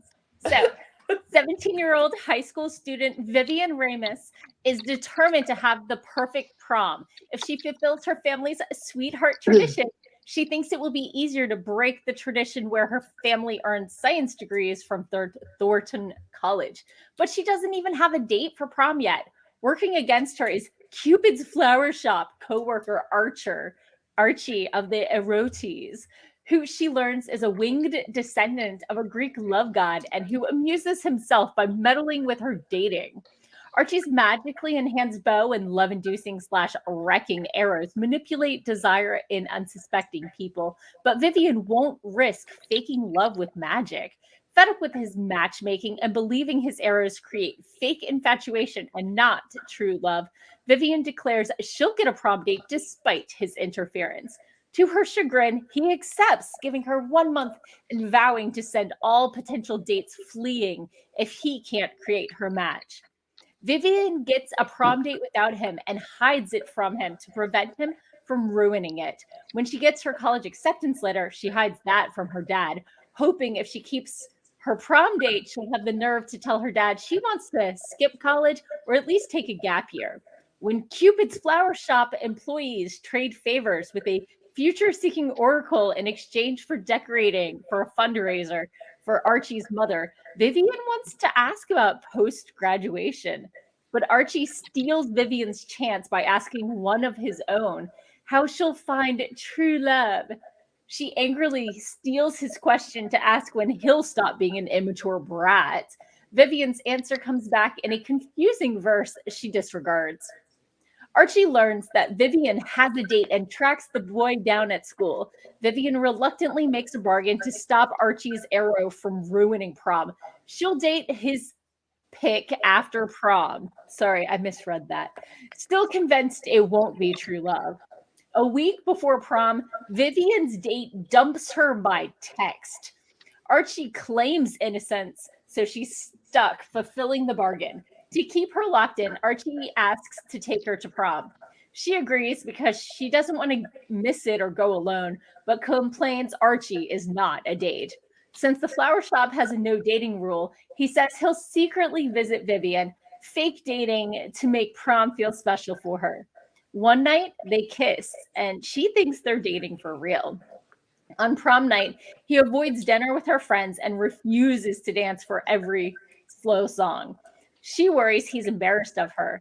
He lets slip that he used the golden arrow on himself, saying it's not a big deal. Heartbroken, Vivian feels their romance was fake because Archie needed a golden arrow to force himself to ask her to prom. After prom, she posts photos online that unknowingly include Archie. He confesses everything to his mother, who owns the flower shop. She fires Vivian for violating the no dating policy and grounds Archie. Then the no dating policy's truth comes out. It protects the secret that gods exist and aren't supposed to become involved with mortals. Now Vivian's life is in danger because she knows the secret. Archie's mother gives Vivian an impossible quest: prove her trustworthiness by retrieving a cursed necklace from Hades or be killed. Vivian now believes her prophecy foretold her trip to Hades and she must go. She tells her dad she wants to apply for a European internship instead of college. He says yes, giving her a reason to complete the quest and return home. Even though they are still bickering, Archie insists on accompanying Vivian to Hades, wanting to protect her. After his confession of love and apology, he reveals he switched their prophecies and fulfilled hers by asking her to prom. Vivian realizes he's wrong, and the prophecy she held meant Archie was foretold to be with her in Hades and might die. She tries not to reveal what it says, not wanting him to fulfill his own prophecy. To complete the quest, Archie takes a dark magic test meant for Vivian, drinking from a goblet of death sleep. He tells Vivian to finish her quest to appease his mother, thus saving her life while risking his own. She finds the necklace and attempts to wake the sleeping Archie with a lead arrow, but learns only the kiss of true love will wake him. Vivian worries it won't work, that they are not each other's true love, but hesitantly kisses Archie. Archie wakes up and Vivian learns his feelings are real. They return home. She gives his mother the necklace, thus proving her bravery and loyalty and earning her freedom. Vivian and Archie admit they like each other and decide to date, with Archie also applying to the intern program and going to Europe with her. Wait, there's an actual intern program? Okay, sorry.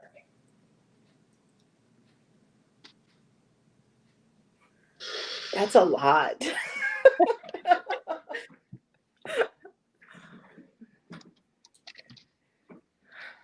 It's okay. It's what? One paragraph over a page. You're not that far off. It's a perfect 3-page synopsis.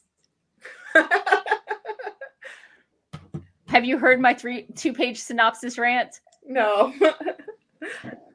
Patrick takes off the headphones. So in publishing, anything under 1 page is single spaced and anything over is double spaced. And therefore the 2-page synopsis does not exist, because when you double space this 1-page synopsis, what do you get? 2 pages. And when you double space a page and a half, you get 3 pages. So it's either 1 page, 3 page, or sometimes people do a 5-page synopsis, but that's typically, if you just go through and write out what happens, it's usually between 5 and 8 pages, and then you can trim down from there. For the 1 page, sometimes I take the query letter and add details while I'm still cutting down the 3-page, and they meet in the middle. So most often, is the 1 page enough? Yeah. Okay. Patrick, do you recommend the 1 page or the 3-page synopsis? I recommend clients have the most restrictive things they need, because you'd rather have something you can expanding is easy. Shopping, I know this because people keep on saying they can't. Shopping for not me people is hard. It is a skill you haven't learned. I have a lot of experience doing it. I do this with smaller documents every day. I used to do it with larger documents every day. I've been doing stuff like this exact thing, for not 14 years, since Bush was in office. So I have a little experience with shopping. No, the Denver one. Sorry, I amused myself. So I have a question. Usually if they ask for a 1 page or a short synopsis, I'll send that. Otherwise, my default is the 3-page. Am I wrong? Hold on, what? I was editing. I said usually if they don't specify how long, I often send out the 3-page synopsis, but I have the 1 page in case they ask for a short one. 1 page is fine. The smallest requirement I've seen is 500 words. You can do it. That's taking the query and adding the ending. You don't want to base it on the query. Bad idea. It's a different document. When I have seen people have come to me with a query and a synopsis that start the same, and what usually happens is that either the query is written terribly or the synopsis doesn't need to sound like that. Mm-hmm. But also, the job of the query is to be dramatic. The job of synopsis is not. True. So you have documents that shouldn't look the same. I mean, your China set shouldn't look the same as your kids, plastic or something used for a picnic, or for whatever else. The different documents having the same is broken. My favorite was the guy who came to me and his first line of his story and first line of his career, first line of synopsis, all the same. Nope, Oh, nope, dear. nope, nope, nope. Yeah. But he also had short stories with no point. So Some people, when they try to be clever, they just bite themselves in the bits. or they don't know what they're doing because they haven't done the research. They like writing, but they haven't. This is a business, and if I as Boeing were applying for a $1 billion no bid contract, and I didn't use the standard contract language and documentation. Bye bye. I'm not getting that contract. No. Same thing for written synopsis. Yeah.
From their alma mater, then we don't have an actual name that we never see again.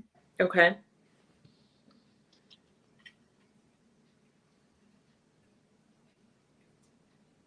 Oh, okay. Patrick went a different way. It doesn't repeat. So Nope. the lines now. Oh, this might be one of those things where I can, but format, paragraph, styles, options, spacing. I'm gonna grab water. I'll be right back. Yep. Do it. We have 4 lines to cut. We have that's what's in there. Yeah. Don't need that.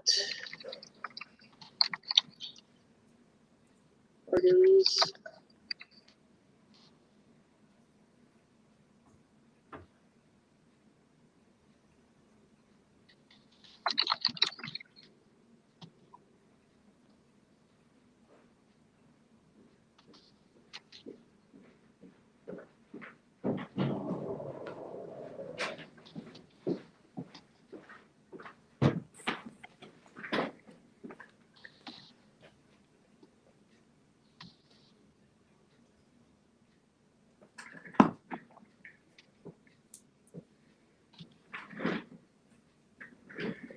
And 3, 2 and change.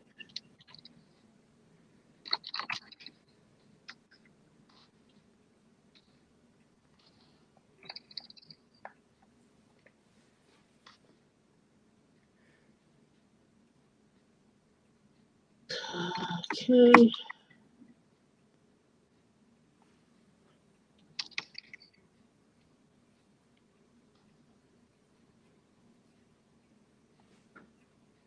Oh, no. It's concepts.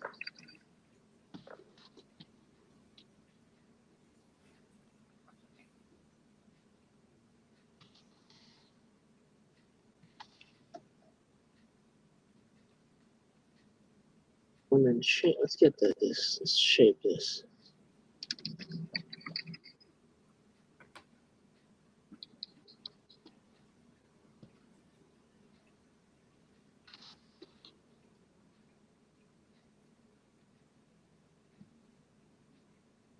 Sharp line here.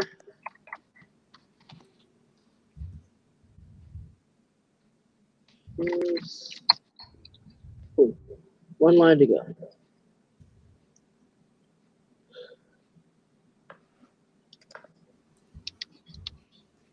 Line shape.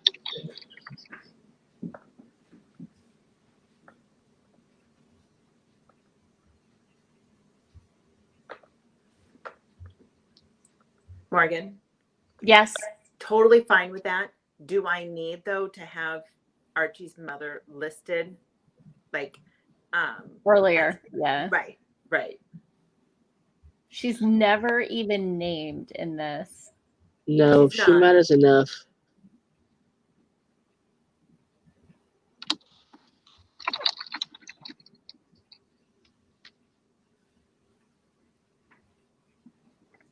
Okay.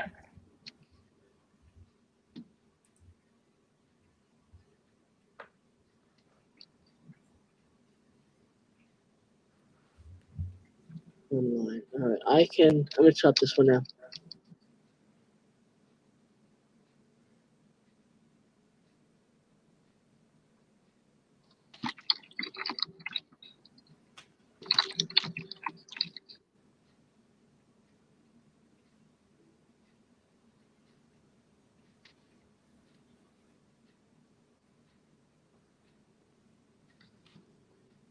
I think we can just drop this, the gap year, Okay. because that doesn't come back again. Instead, we end up. Internship. Yeah. An internship is not a gap year, especially if you get college credit for it.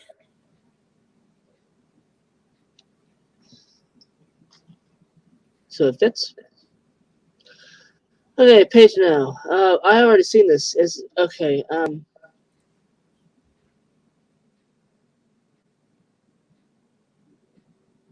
Okay. How do I do that? Okay. Shall I read the first page? And Patrick D headphones. Okay.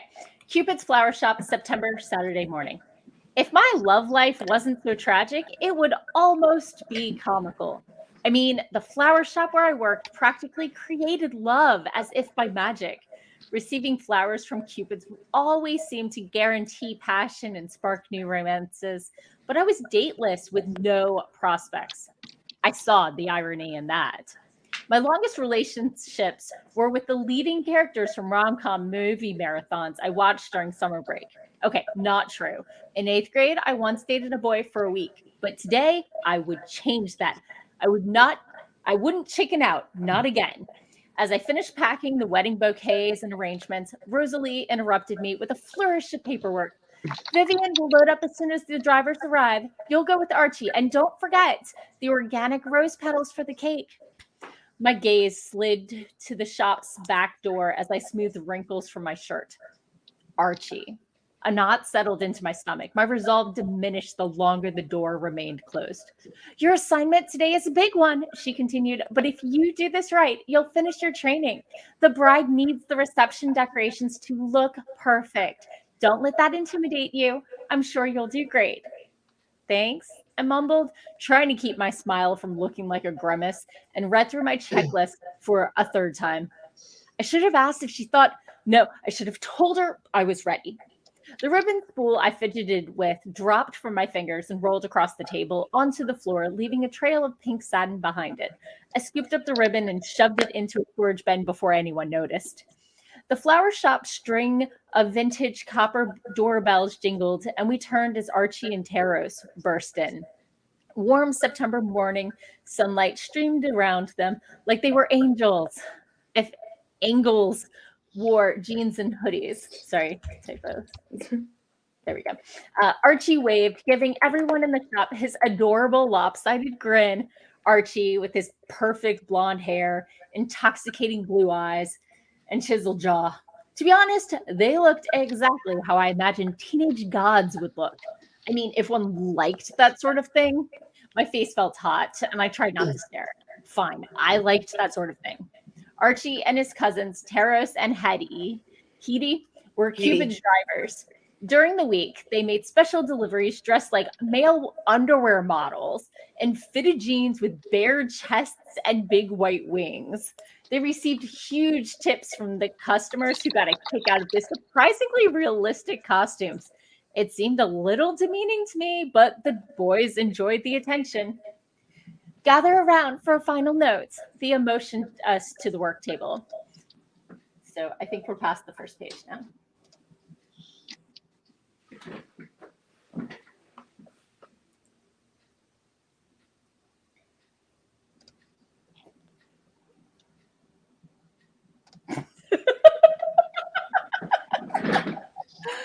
Patrick, after time units working there. Weeks, months, how long has she been there? At that point, it's 3 months, which is said later.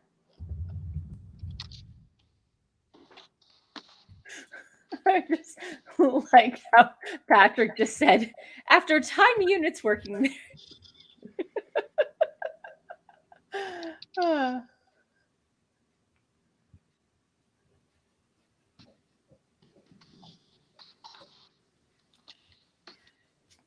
Is she only interested in men? She is only interested Okay. in men. Okay.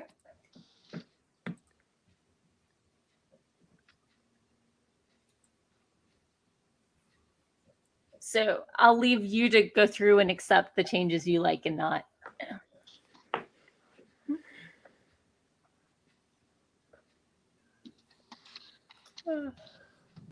We are unfortunately coming up on midnight, which is my pumpkin o'clock.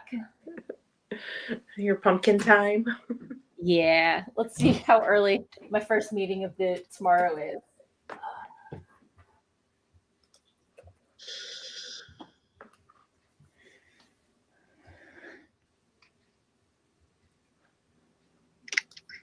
You done? Still reading or done? I'm done. I'm sorry. You good? I also mocked your after time units dating working there. Yeah. Because Okay. it was a beautiful sentence. So after mocking me, you actually did what I suggested. Well, I did. So I was right. just thought it was a beautiful phrase So I that was I right. don't see often enough. I use time units a lot in queries. After time units and time units of knowing you, Yes. it's still funny. I still have, yes, I still verb you, Morgan, after time units together. I still talk to you. Sure, Morgan, let's do that. It was a good show on the on the process stuff here. Of it sounded to me like she hadn't been there long, and she hasn't. So good job there. See, I can compliment people, Morgan. There were entire paragraphs without comments. Yeah, I was looking for the worst stuff too. He said lovingly.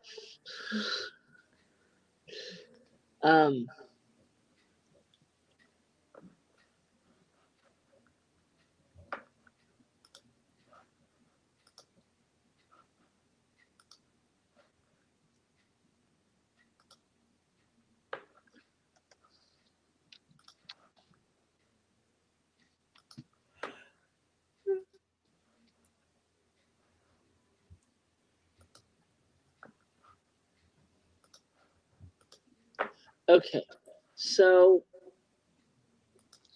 do you want the grin to hit as hard as the wave does, or not? What? Archie waved is a 2-word independent clause. Okay.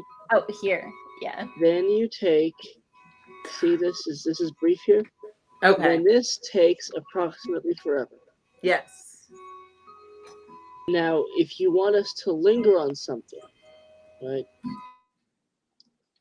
We should be. But we don't know we what should be we're lingering on the on. grin. But we don't know what we're lingering on until the end. Okay. And you weaken it with all this. Okay.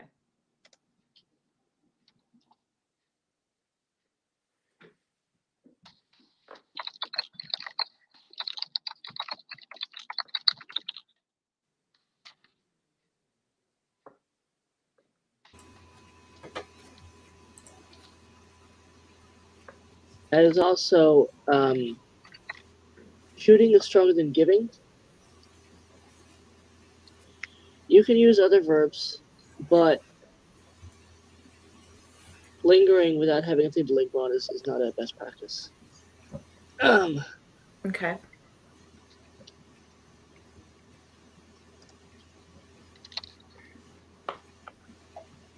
With his stupid blonde hair and his stupid intoxicating blue eyes, his stupid chiseled jaw.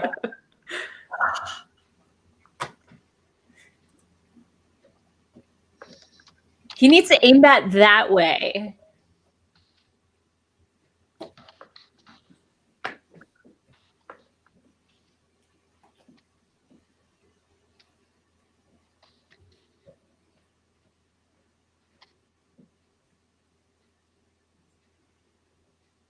I like exactly how better than like. Like feels weak to me, even if it's not 2 words. Okay.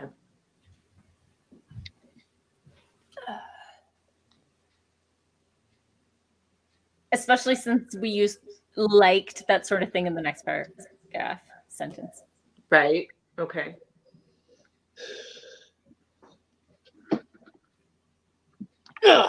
Hold on. I have 3 minutes until I have to run away. I just stabbed myself on a piece of shrapnel for my kids. I'll Have be you fine though. considered? Is it a Lego? That's what I was just going to ask. If it were a Lego, it would have been a lot louder. That would have been deeply interjection territory, which I am Gotcha. familiar with, but Fortunately, was not the case this time. no, and we don't have many Legos. They get Lego projects and they do them and they get bored and they leave them somewhere else. And since that's, you know,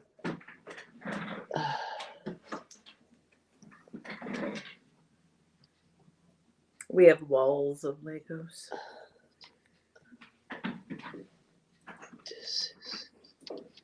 okay, I'm gonna do this.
So when you do the action as a noun, okay, you soften it.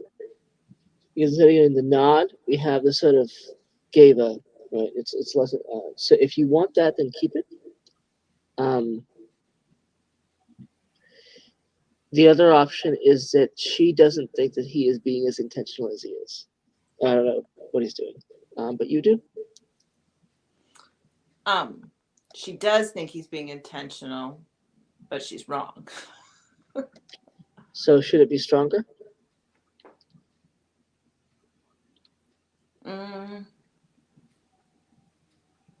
Let's leave it for now. Okay.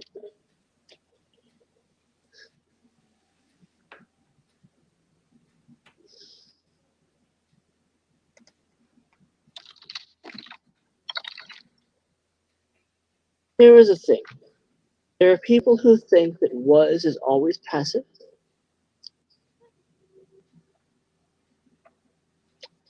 Was can indicate an action progressive. Yes. Or it can indicate past tense. People who think it indicates passive don't know what passive is, just as a basic thing. If you have someone who marks a was and says avoid passive or whatever, they're wrong.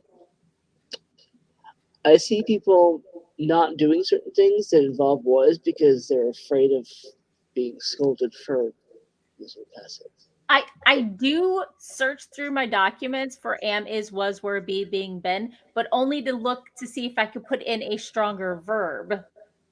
I recognize I write in past tense, and therefore was is going to happen. Mm-hmm. And that sometimes there are things happening concurrently. Songs can play while I'm doing something else. So I can have that ongoing action, like shooting his grin while he waved. The grin is still going on while he waves. And if you have it without the progress of the action, it's stilted too. So yeah, you don't want that. Why do we need any of this?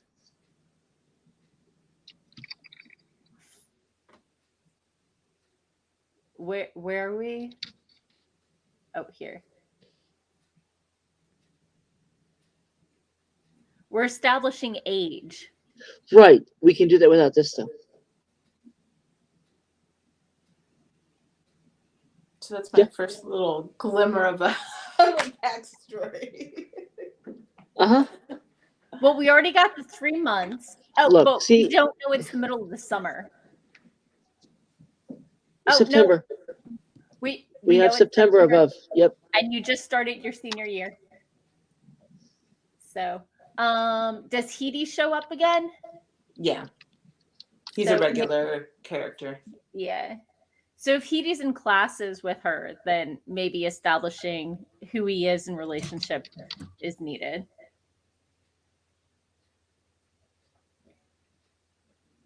Okay, so right now, what we have is her obsessing over Archie. Right. Yes. Yeah. So the more we have that isn't Archie, and especially if we have other names being used. True. We diffuse Introduce focus. characters when needed, not in advance. Diffusing focus, yeah. Okay. Especially in the opening 2 to 5 pages when you're establishing setting and character. Yeah, we have. Yeah. How many characters we have? Vivian, who's not named yet. I don't think. No, we have one named Vivian. Okay. Yeah. Rosalie, used once. Yeah. Archie, Thea, Taros, Hetty. That's 7 characters in 2 pages. Okay.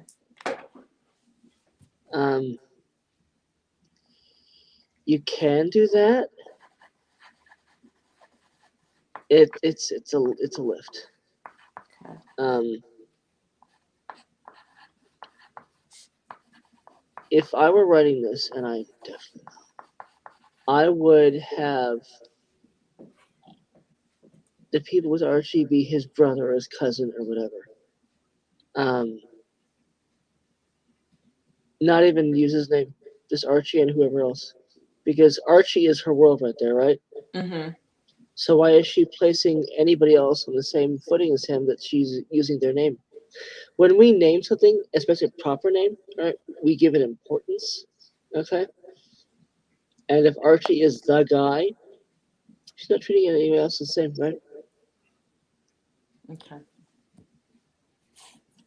Then we have 2 people who you name only once. We have Rosalie, who speaks, I think, more than once. And then we have Thea. I have no idea who Thea is. I think she's the manager, but maybe we could just call her the manager in this one. And maybe if she shows up again. She does show up again. She's actually the mother of the cousins. And she's and she's the shop manager. Gotcha. So one way you can do that without naming her here, because again, when you have someone speak, that also gives them importance, and that gives their action importance. Mm-hmm. You can have the motion without the shop manager motion us to the work table, right? That versus having her quoted and named. Okay.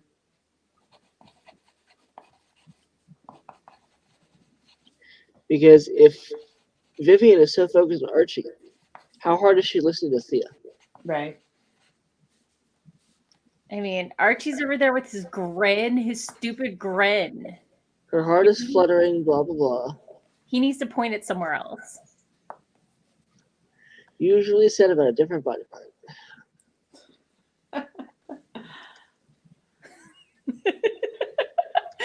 Oh, okay. I need to go to bed 12 minutes ago. All right. Have fun, Morgan. Thank you. I'll be around for a bit. Not a whole lot, but a bit if you want to follow up. Oh. There. Parallel structure. So, All right. thanks have to fun, Morgan. everybody. Bye. Should I leave the Bye. stream up? No, bad idea. No.